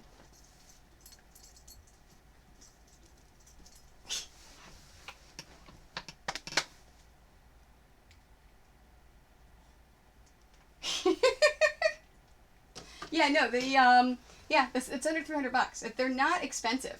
It is, and in the stream that I did for the Pokemon quilt, that I actually showed you how to re-sticky the mat so you don't have to buy a new mat. Although I learned you have to do it twice. You can't just re-sticky it once.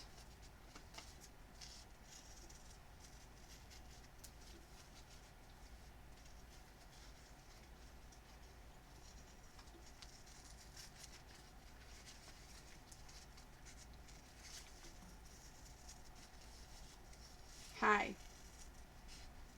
I love you. You're a good boy. Alright, go over to the bed.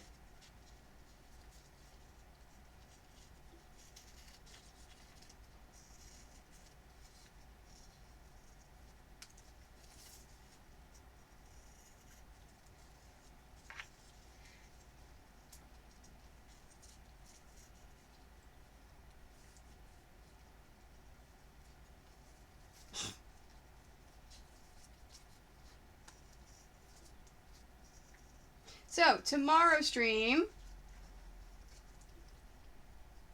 Oh my gosh. Okay, I totally didn't even realize that you're giving me a Ghostbusters reference. Oh my gosh. That's how out of it I am. Whew. Hey, Jord! Okay. When you're not in the match, you want to make me a cup of coffee? Thank you. She's playing Splatoon 2. It's a lot of fun. We have fun with that game.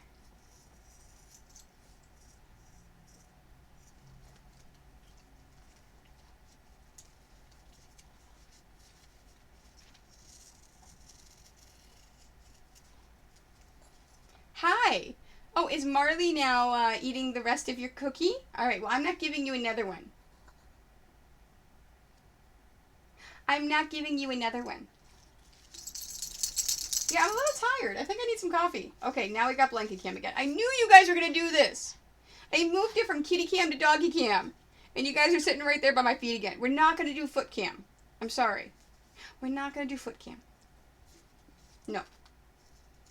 And you already got 2. You're not getting any more. I know. I love you both very much. Okay, yes. Yeah, Alfred is now digging at my leg. Like, pick me up. Pick me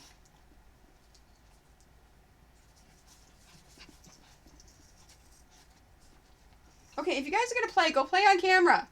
It's very cute.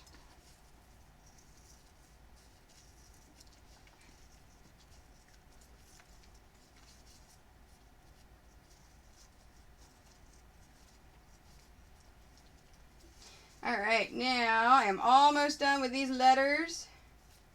Now, here is the trick. This quilt is a twin size.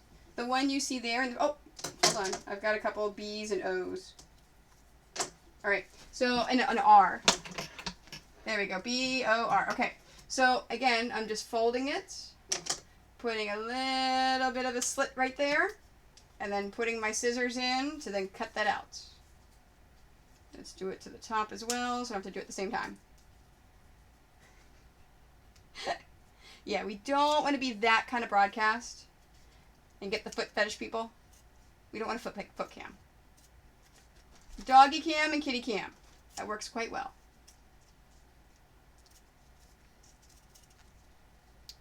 Alfred, seriously. Go be cute. Go sit in your bed.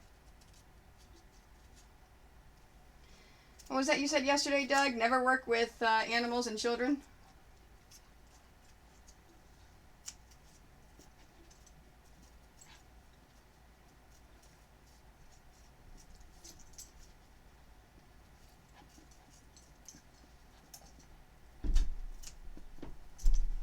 Oh, I hear the kid getting up and moving around. Maybe I'm going to get a coffee.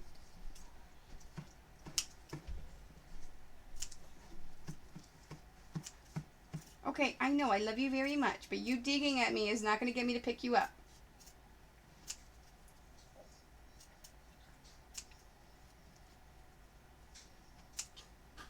Okay, maybe it will. Oh, come here.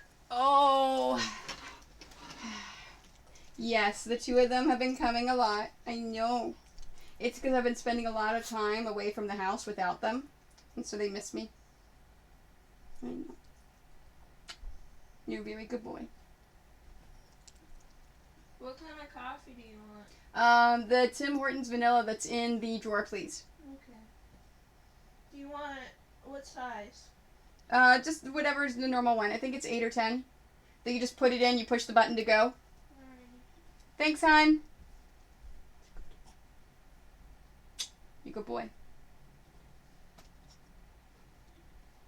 Say hi. Yeah, you're a good boy, aren't you? This is what you want.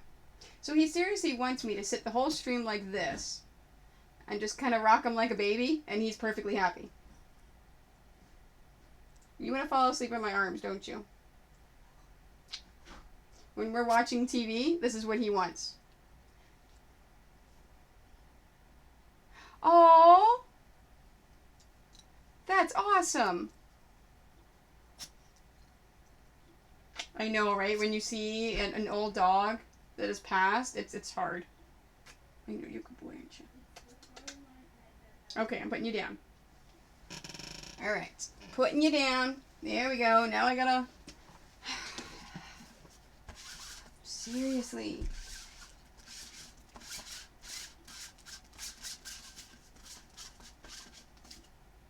Yeah, I know, but then I'd have to get the hair on the stuff I'm working on, and I do that when we go out. I actually put him in a sling when we go out.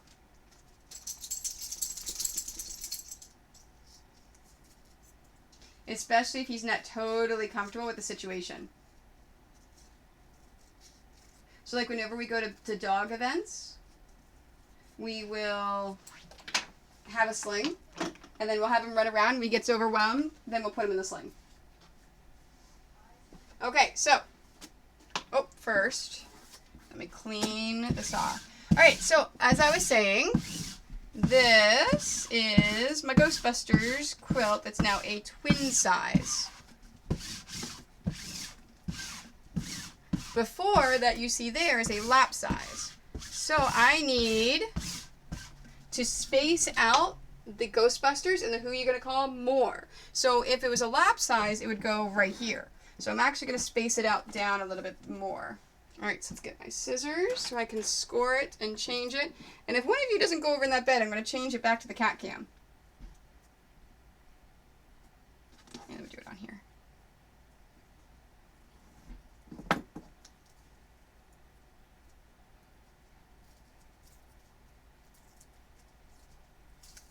Yeah, especially for little things like this, it's so much easier when you just score it.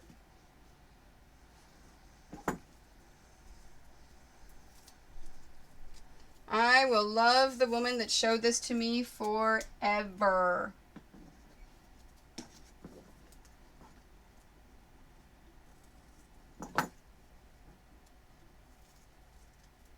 Especially because I have these nails, I cannot undo it.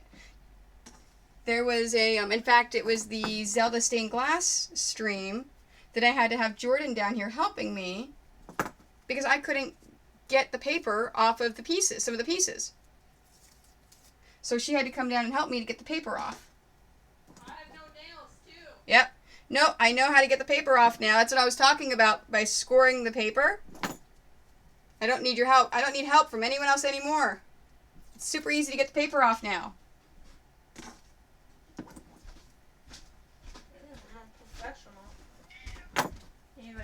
Professional coffee maker? No, paper. So I moved the camera. And then she goes back. Yeah, and then she goes back and the dogs aren't there anymore because the dogs are playing over there. Well, you know what? My foot can be featured.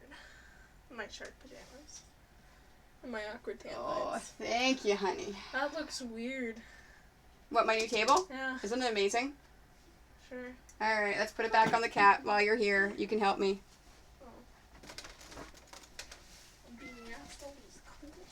And you guys notice how I turn it this way so you don't see the messy part of the room? Oh, something disconnected. Uh-oh. Oh, you're right. Dang it. You stepped on it. I did step on it. I did. I stepped on it. She's like so talkative. She's very talkative. All right. I got to fix that camera. Especially like when I'm down. Yes, because she loves you and she misses you. Oh, Cornish Miss Saucy says nice shark PJs. Thank you. They're quality. You get them from Walmart. Like You got them from Walmart? Yeah. Along with my Star Wars ones, Marvel ones. All right. You can buy the full sets and it comes with a Look, shirt and stuff. And he goes back into the bed. Are you kidding me? The dog is back in the bed.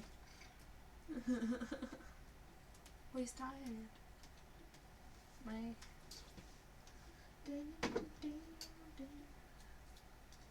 There you go. You guys got kitty cam again. Yeah, I'll go upstairs so she doesn't jump down. Seriously, camera, stay. No, why does it keep... Turn the whole tripod. thing? Yeah. I don't know what that's called. It's a tripod. Alright. It had 3 legs and I was like, you know what? It's a tripod. Tripods have 3 legs. So... There we go. Okay. Kitty cam is back. If I say the wrong thing, no one will get mad at me for No, they're tripods. They're all tripods. Really, Alfred? Really?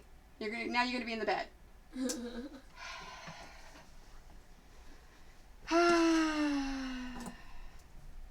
Okay, so for this quilt, thank you again for bringing me coffee. I appreciate that. You sure you don't want to come help? Yeah, sure. Look, this is how you get it off. You score the paper, and then you just peel it right off. Or you just have apparently really short nails.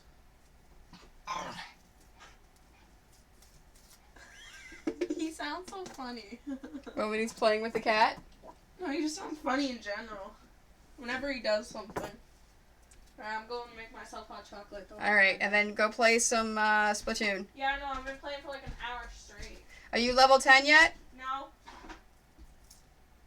I keep losing. So, for the stream tomorrow, even though I'm going to be going for 45 more minutes today, tomorrow's stream I'm going to pick up wherever I left off for this Ghostbusters quilt. I will continue on until the top is finished, so you guys can see all of that lovely stuff. And then I will get started on my Pixel Eater quilts for my patterns. So I've got to make 2 of those. And I am going to stream at least Saturday or Sunday. I do not know which day and when, possibly both. I will figure out that schedule hopefully tonight or tomorrow. So I can let you guys know tomorrow what I'm doing. Now tomorrow's stream is in the evening.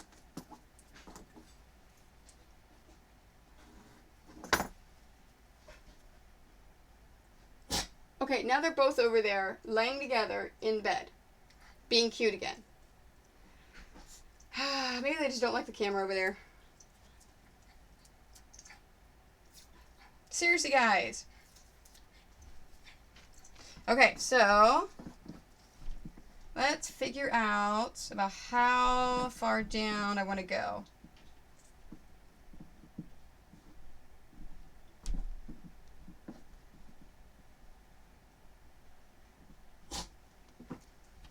Okay, here's the bottom. It's like right here. It's right below this R. You know, let me actually put this up a little bit so you can see the bottom. Okay. Thinking a little bit more than halfway. So it is 20 inches at the bottom.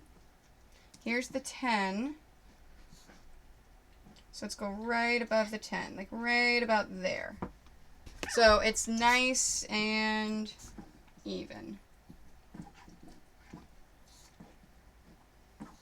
Now at this point I'm just going to put the letters on because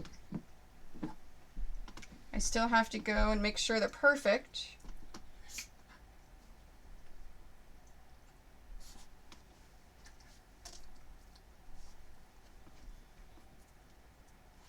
Got distracted.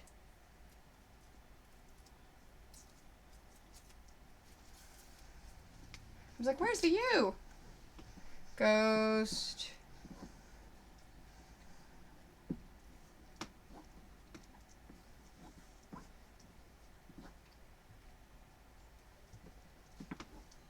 Okay, obviously that is it's not the way it's going to be.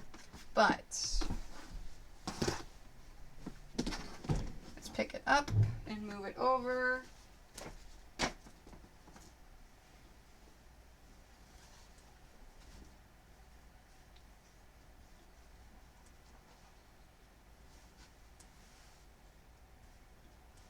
Okay.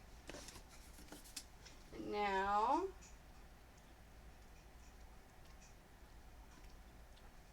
the whole point is to make sure that it is perfectly straight. So what I'm doing is I'm taking my straight edge, and this right here is the seam. So I've lined my straight edge up with the seam to make sure it's perfectly straight.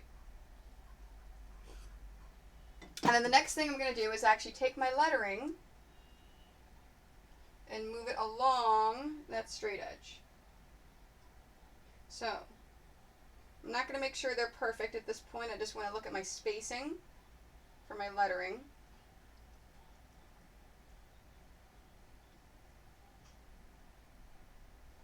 And see if I need to move something left or right.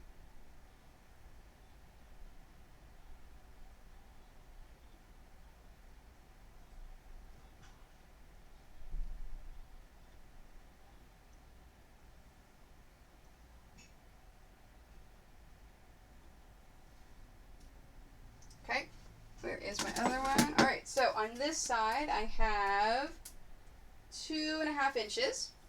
On this side I have 3.25. Okay, so let's move this to 2.75.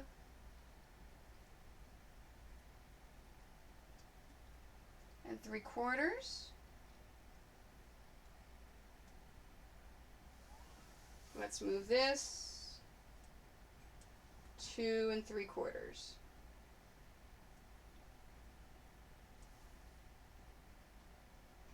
Okay, so my S and my G are now exactly equidistant from each edge of the quilt. So I have my straight edge here to make sure that as I put my letters, they're going to be perfectly straight.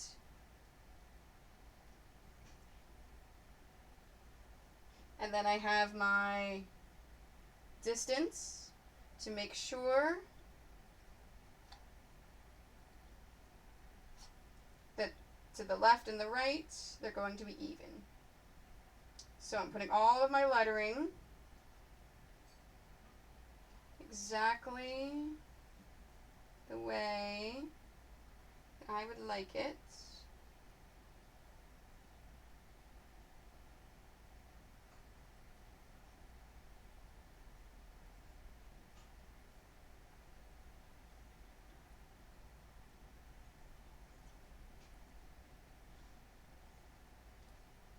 Because remember, once you iron this down, it's down.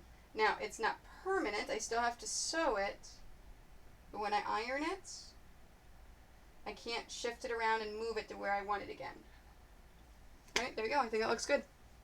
So let's remove all of my straight edges. Oh, gotta heat my iron back up again. That's a good time to have a cup of coffee then. Oh my god, guys. You are so stinking cute. Why don't you do that on camera? I give up.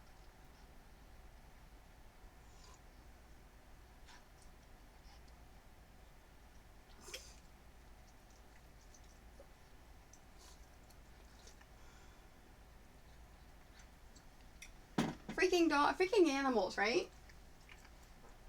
Alright, there we go. Alright, so I'm going to iron it. Now, I'm not going to iron back and forth. I'm lifting my iron up and pressing it down because I do not want my letters to shift. And if you iron back and forth, it could shift the letters. Alright, now once I've got the initial one down, now I can actually iron back and forth because it's not going to shift. And then when I back up, I'm actually lifting the back of the iron up so I don't accidentally peel up anything that's not permanently ironed down. There we are. Alright, and my Ghostbusters is there.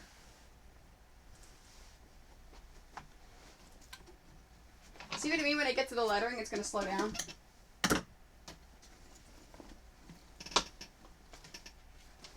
I don't need to change my thread. It's still the white. Okay, so back to chatting. Now the dogs have frustrated me and I've got coffee. Any other stories that you guys have out there, or do I have to think of something else?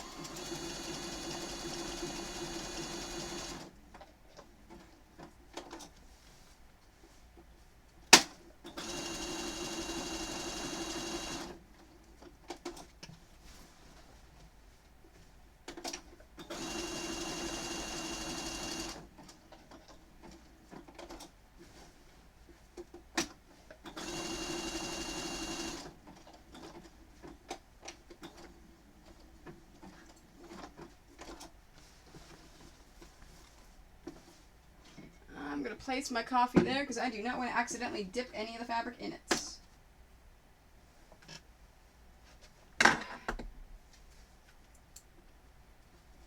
Alright, let me think of a good story.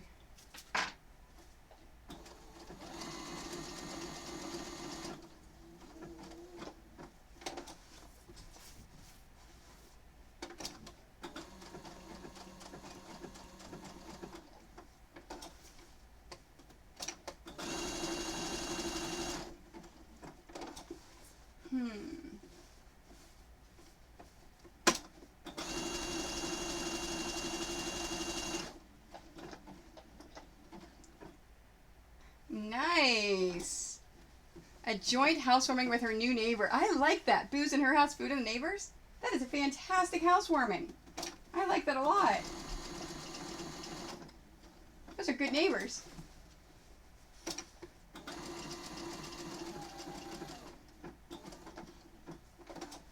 Did they know each other previously to doing the dual housewarming?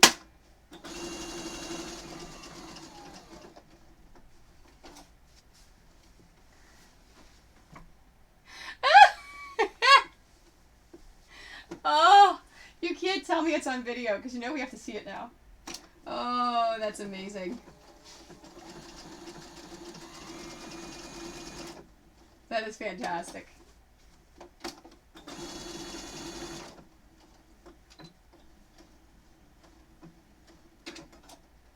Oh, that is fantastic.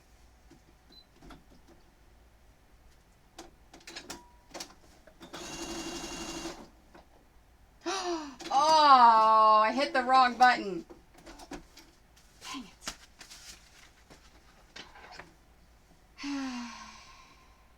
Oh, you know what? It's actually not bad. I don't have to undo it. I hit the wrong stitch, but that new stitch, you can't see it with the white on white. That's fantastic. Okay, that's nice. That's embarrassing. That is fantastic. Alright, so how are you going to share this video with us?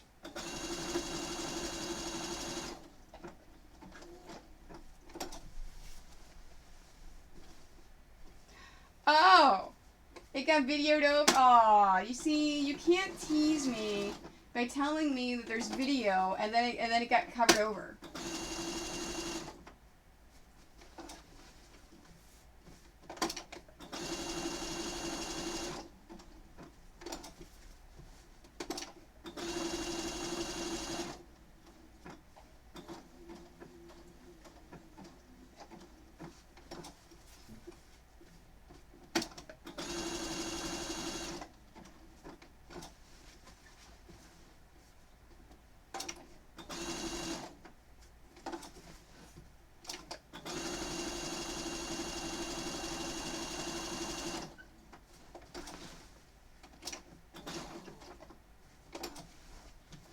Robbie Williams look alike. Ah!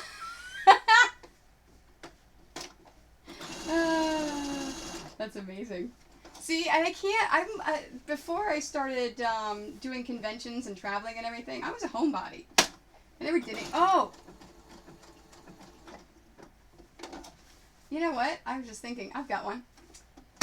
Worst convention ever. So, first year that I was doing conventions, I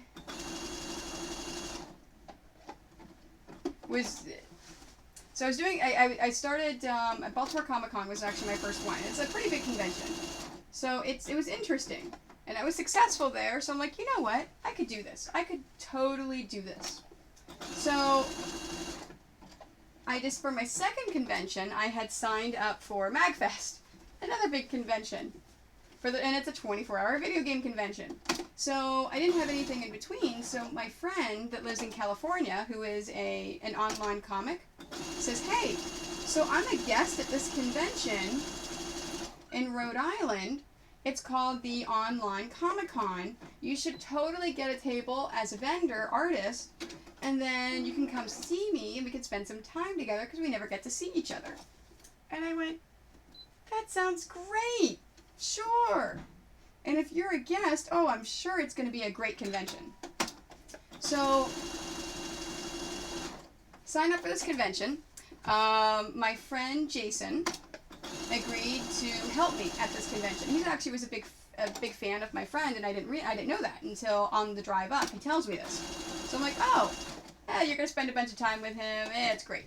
So, we get there, and the convention itself is at one of those mansion-type hotel places where it's like an all-inclusive hotel conference resort kind of thing. We did not stay at the resort because the resort itself, I think, was something like $300 a night. I couldn't afford that. So we stayed at the Hampton Inn down the road. And I remember the exact weekend well, because my husband had a ball team that would do camping trips. And this was the weekend that they decided to do their camping trip. And I was only dating him then. Yeah, we weren't engaged or anything yet. I was just dating him. And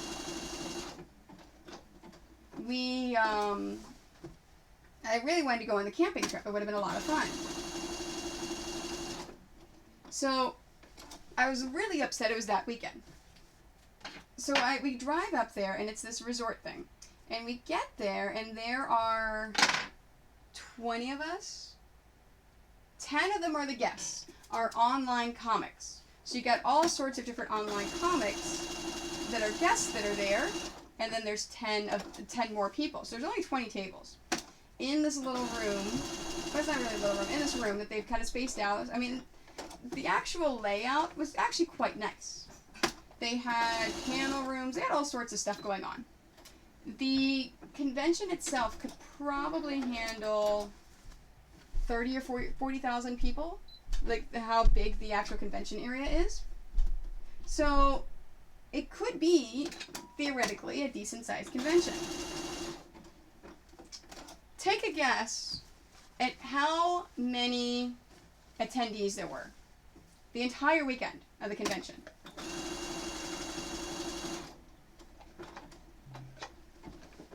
Now remember, there's only 20 artists and vendors.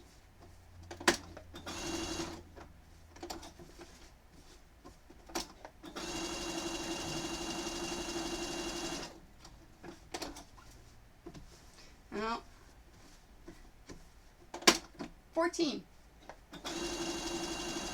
We had 14 people at that convention, not including all the artists and vendors. Yeah, 14. So, yeah, we got to know all of the other artists and vendors quite well. That's how I met the guys from Super Art Fight. And the only time I've really been able to watch one of their shows. Yeah, it was bad. So when we so basically the person that ran the show was a trust fund baby. And he wanted to do a convention to meet all of the people that he idolized that did online comics. And this is like 8 or 9 years ago.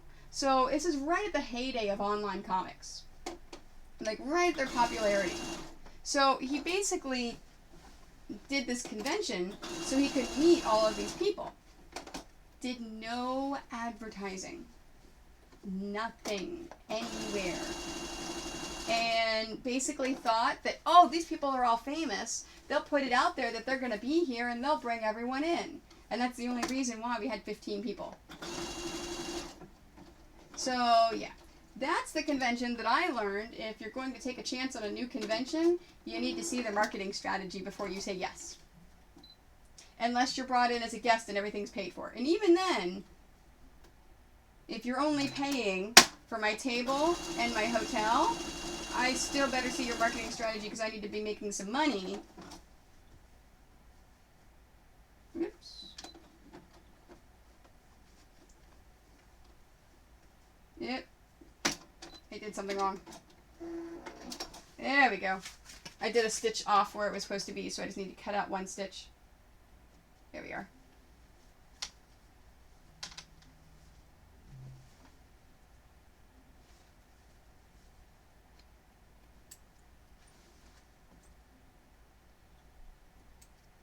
Perfect. Yeah, so it was not a great convention, but we tried to make the best of it. Jason and I, Saturday morning when maybe Sunday morning. Sunday morning when we realized that this whole thing is a huge train wreck, we went to the store and bought a one of those electronic helicopter things. And this is like 8-9 years ago. This is before like the really cool small ones. remote control, that's the word I was looking for. So we got a remote control helicopter and proceeded to spend all of Sunday taking our little remote control helicopter and trying to pick things up from people's tables and then bring them over and drop them at other people's tables. We had a lot of fun. I sold one quilt that entire weekend to the organizers of the convention. Yeah. So, I learned my lesson on that one.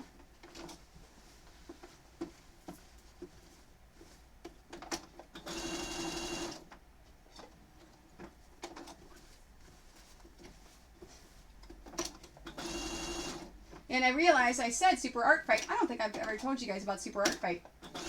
So whenever you have downtime, you should Google Super Art Fight and take a look at some of the YouTube videos.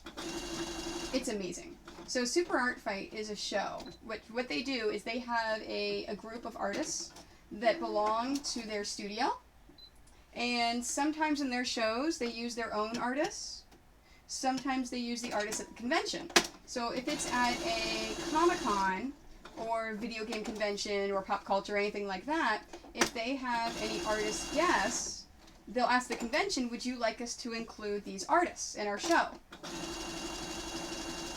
And sometimes they do, and sometimes they go, no, we just want you with your artist that you bring to the convention.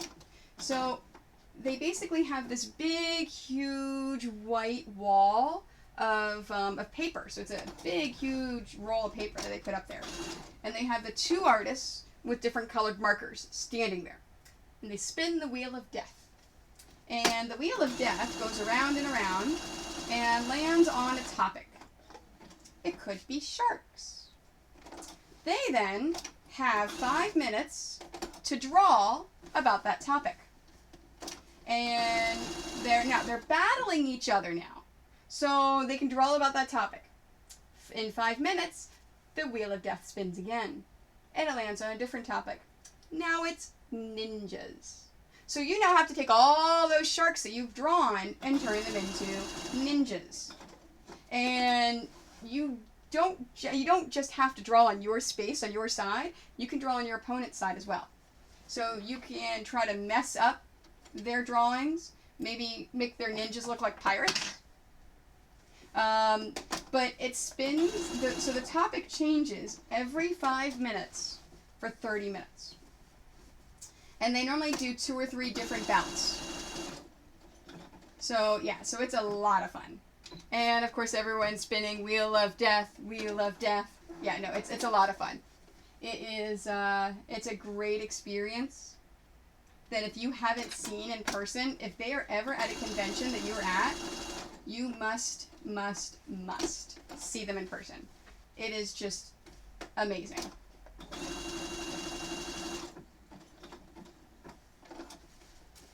So yeah, so if you get a chance, Google them and look at some of the YouTube videos.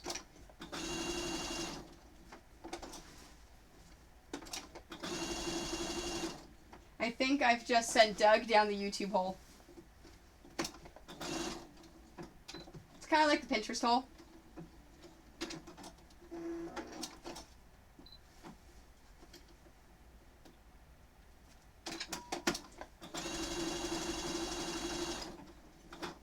Yeah, and what's really cool is they do a lot of work with charity too. So if there is a charity auction or anything that goes on at that convention, they'll save all of that artwork and all of those papers and actually enter it into the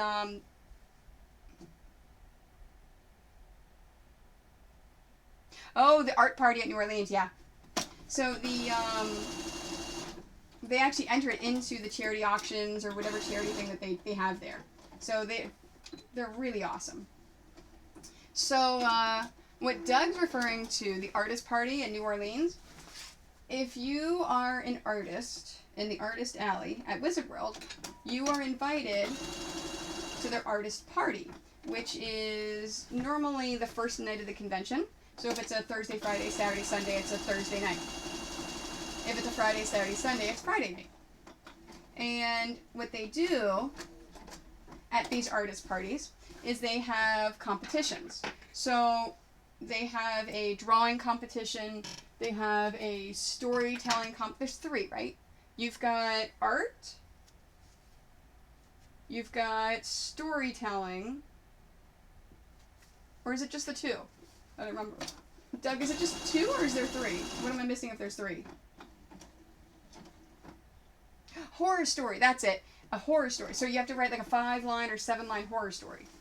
So you have an actual story where you have a single page, you have a drawing, or you have a 5 or 7 sentence horror story. And Doug wrote a horror story about Daphne birthing Cthulhu. And he won. And I'm sure that's why you enjoyed it.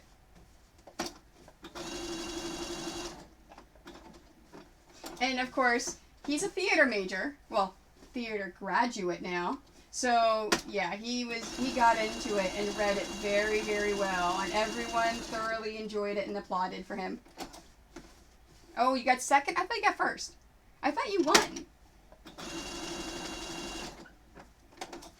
Yeah, and sometimes they are R-rated, so they can't read them or they can't show you the photos.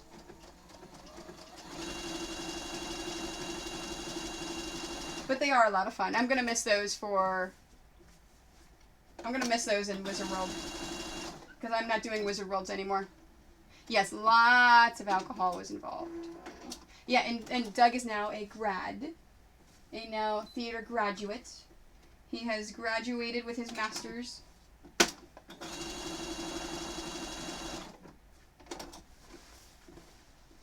That's the other thing they give you too, is free alcohol. Oh, bless me.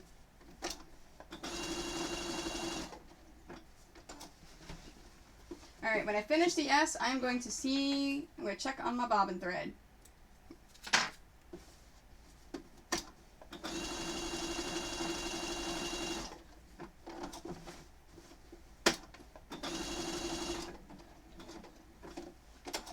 Thank you.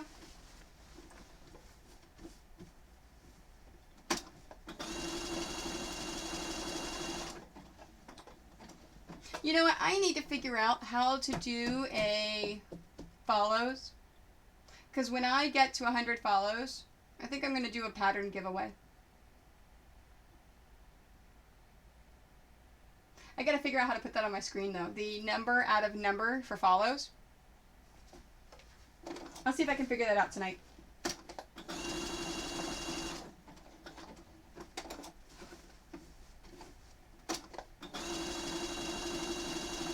Because I can't just say I need 500 follows for a charity stream. You gotta have increments. That's not gonna jump overnight.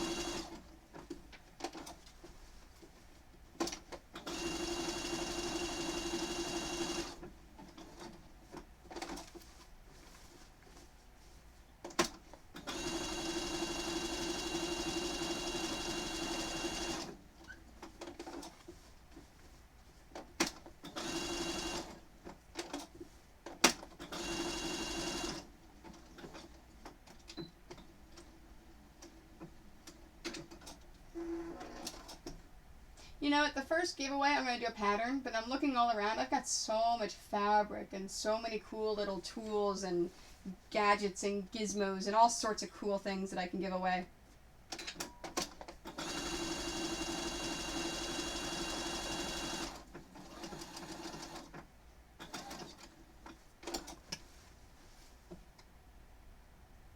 You know what? I like that. Round Robin of Embarrassing Stories. Yeah, you know what, Doug? It's your turn.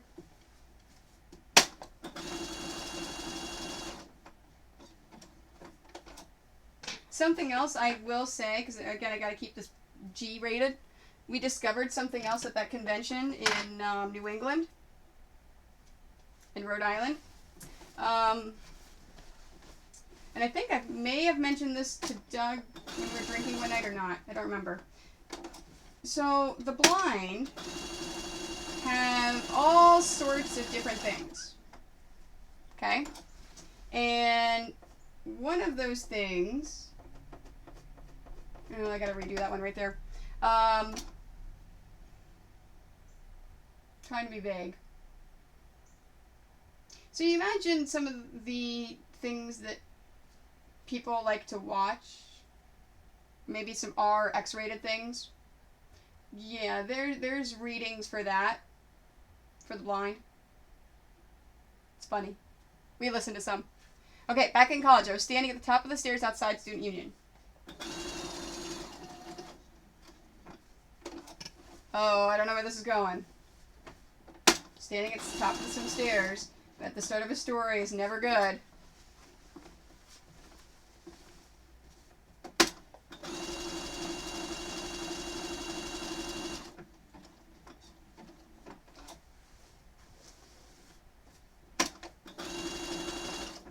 And I am sure you have always had a very loud, booming voice.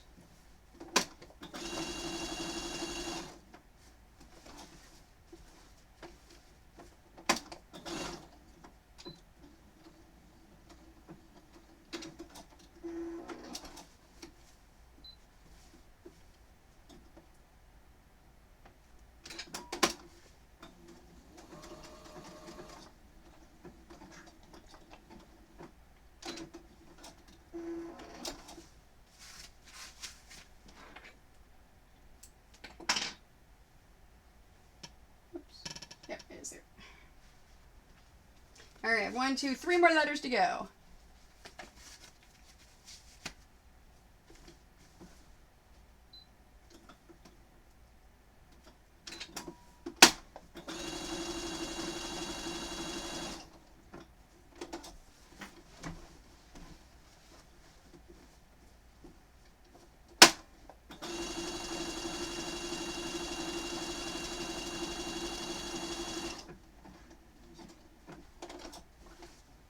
Okay, he must be writing a lot for this next, because it's taking a while to get to the next part of the story.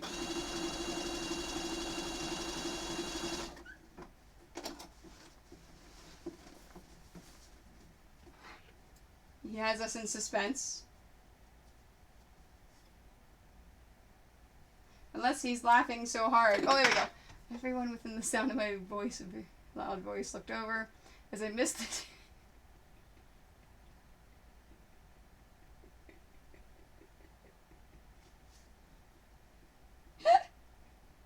See, at the top of the steps, I figured that's where you were going with this. But the fact that you boomingly yelled at your friend so everyone looked at you, and then you took a tumble, yeah, with everyone watching, that's awesome. That is awesome.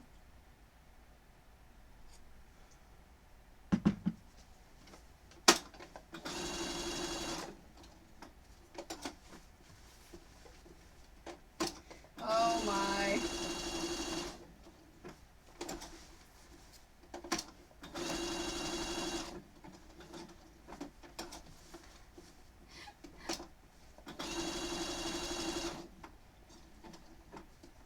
Okay, now I gotta think of another story. I'm trying to think of all the conventions I've done. If there's been any stories or...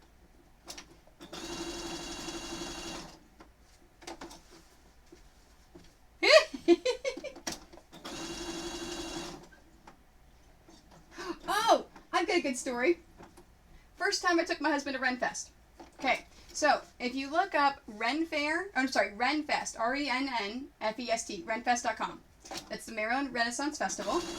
It is amazing. And, even people I didn't know would tell me the story of the idiot who announced his injury before it happened.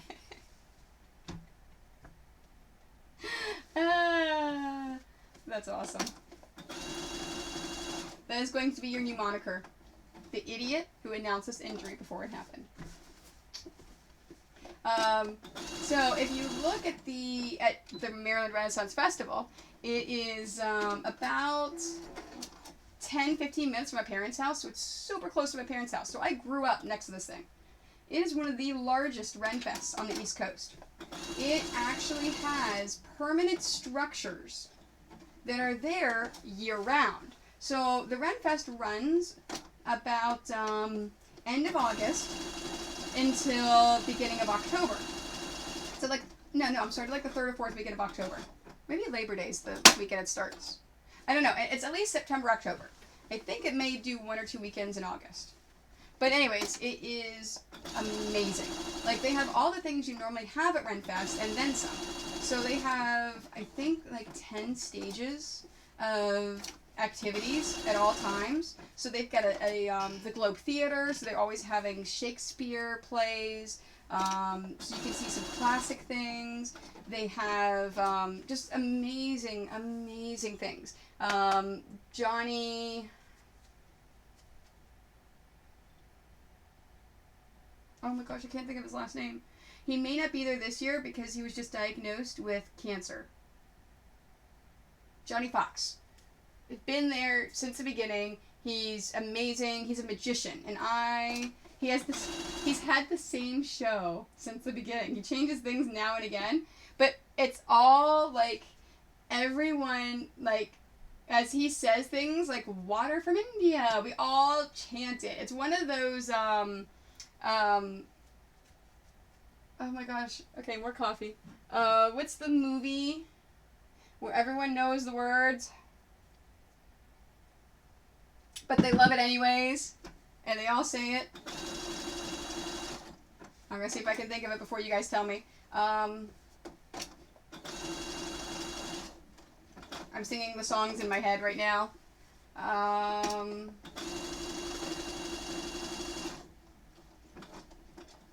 Crap.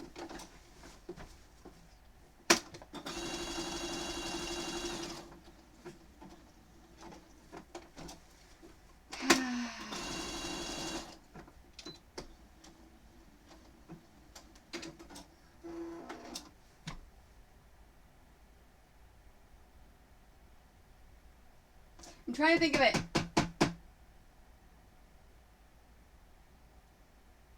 Oh, I can't sing. You won't recognize the song. Okay, I gotta Google this thing. I gotta Google it. All right.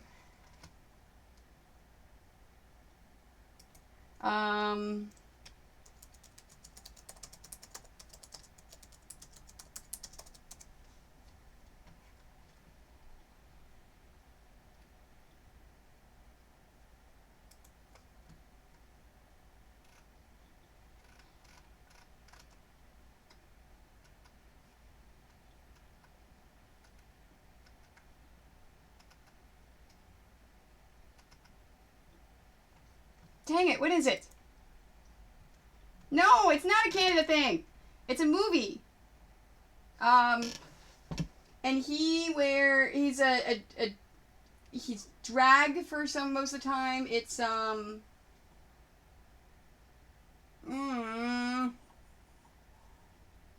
my god, what's, crap. No, it's a movie. And it has lots of songs. Why can't I... Rocky Horror Picture Show. Thank you, Dad. God dang it. Why can't I think of that? So anyway... Yes. So, Johnny Fox's magic show at the Ren Fair is just like Rocky Horror Picture Show. You know what's happening. You know what's going on. But everyone loves it. Oh, Rocky Horror. Oh. I didn't see that.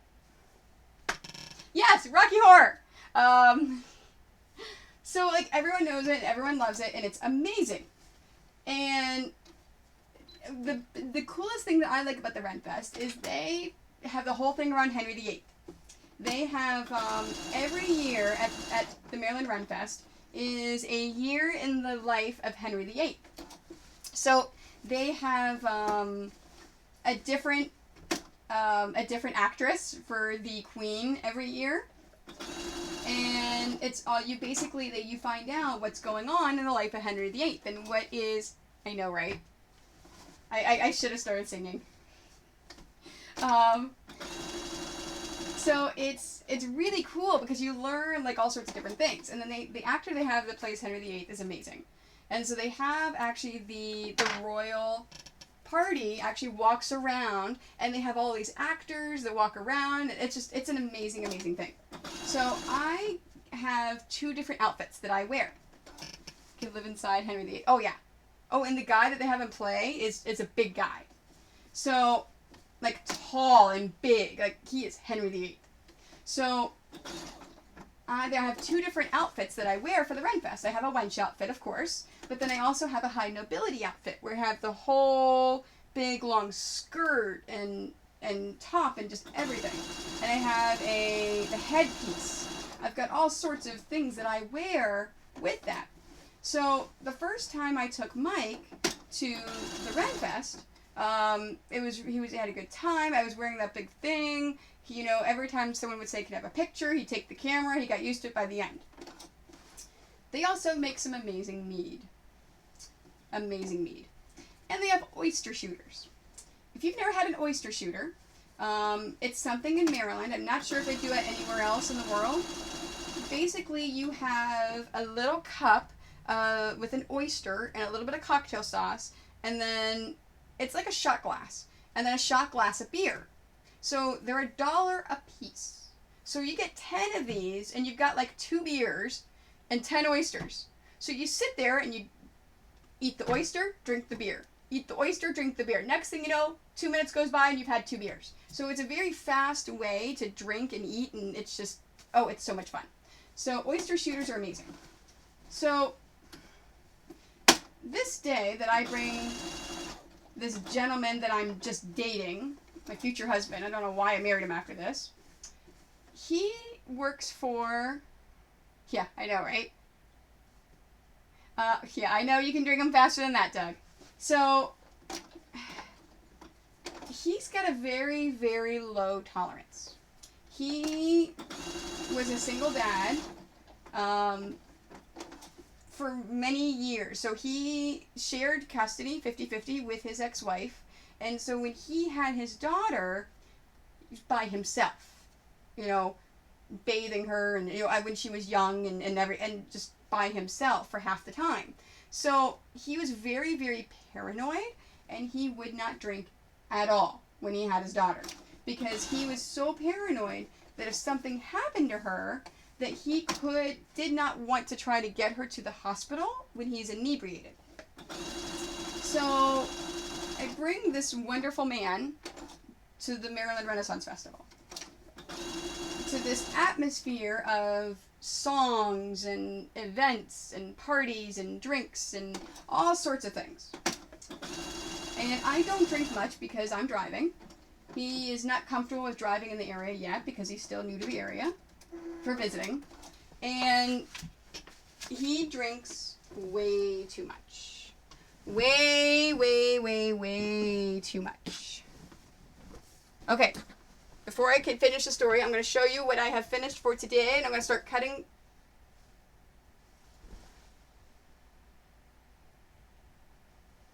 Are you kidding me? Okay, I know I've interrupted the story, but what's the one thing that I tend to do all the time when I'm quilting something?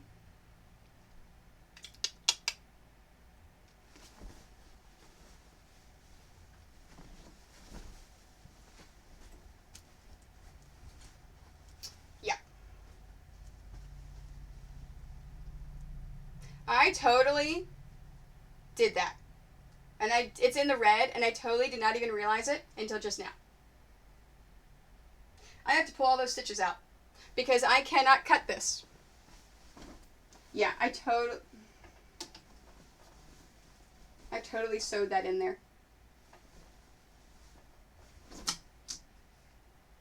Alright, I guess I'm doing red again tomorrow.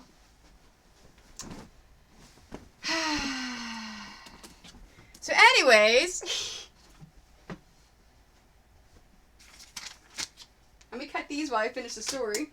I'm going to use my little scissors for these because they're little letters. Oh no, Doug. Oh no. Laugh at my pain. I give you permission. It's totally okay. I don't know why I do these things to myself. See, but this is one of the reasons why I stream. I mess up all the time. And I do this for a living. It's okay to mess things up. And I want people to see it's okay to mess things up. So, yeah. You know what? How often I do that, too, where I catch the back in there. And that's why yeah. Sympathetic chuckling. See, you know. Cornish Miss Saucy knows. So, I'm going to sit and cut letters for a bit. And then I am going to stop streaming. And you know what? I'm going to wait and pick all that out tomorrow on the beginning of tomorrow's stream. Just so, if there's anyone that watches tomorrow's stream and not today's stream, that they can look at me and go, what did you do? So anyways, back at the Maryland Renaissance Festival, my boyfriend at the time, husband now, oh my god. See here, now I'm all out of sorts.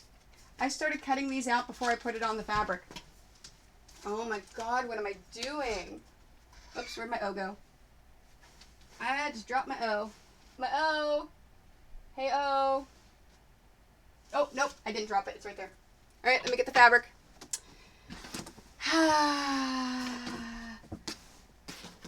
Oh, yeah, no, I know you're not being smug. I know that, yeah. I don't have any white in here, do I? Any white Kona? Nope, okay. I'm just going to take this.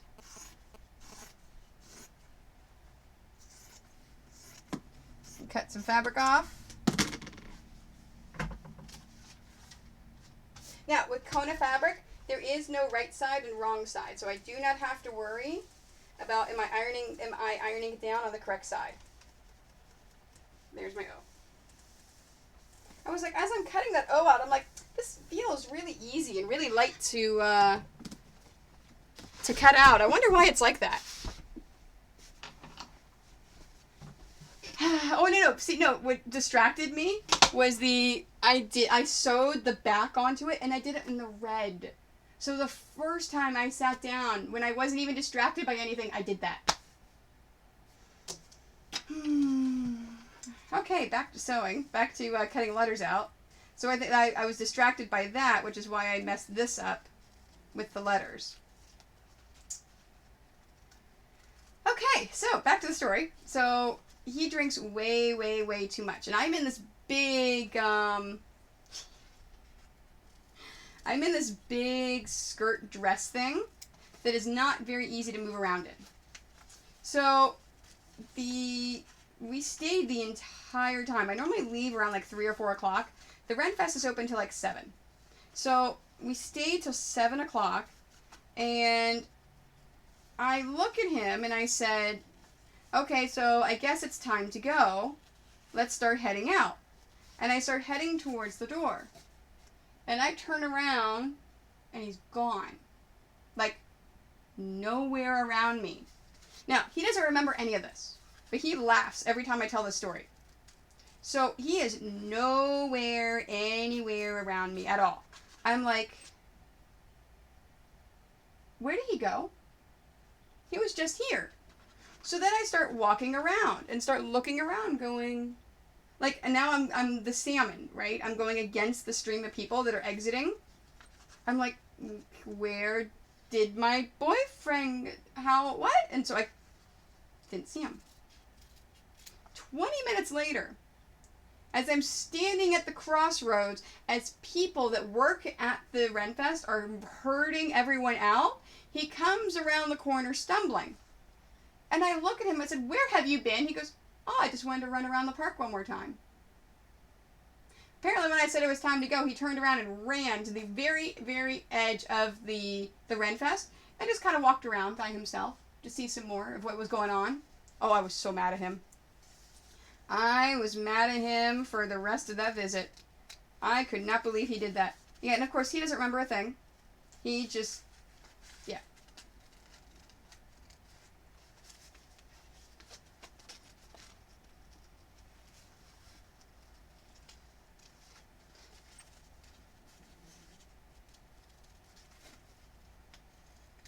Trying to think if there's anything else. Yeah, no, but the Renfest is a lot of fun. There is,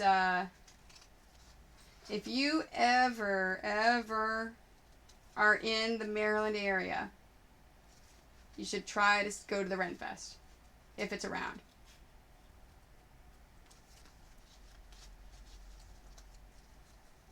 I try to get back and go at least once a year. When I lived in the area, I was there almost every weekend. Like, I try to get a season pass because it's just so much fun.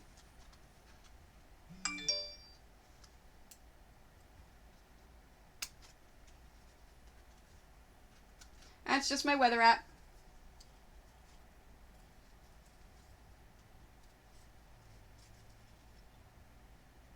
Okay, so tomorrow, more stories. I'm going to try to look up, and I think I'm going to stop there. I'm going to try to look up and remember some good stories, embarrassing stories, fun stories. You can tell more stories tomorrow. Because that's with applique stuff, there's lots of the same thing on the machine. So that's story time. I haven't decided yet. I haven't decided if I'm going to wear the wench costume or if I'm going to wear the high regal, super, nobility one. Are you planning on bringing clothes to dress up? I know you said, oh, and it's Pirate Weekend. Doug looked it up. It's Pirate Weekend that we're going. I'm so excited. We are going to have to do an IRL Twitch stream together at the Ren Fest.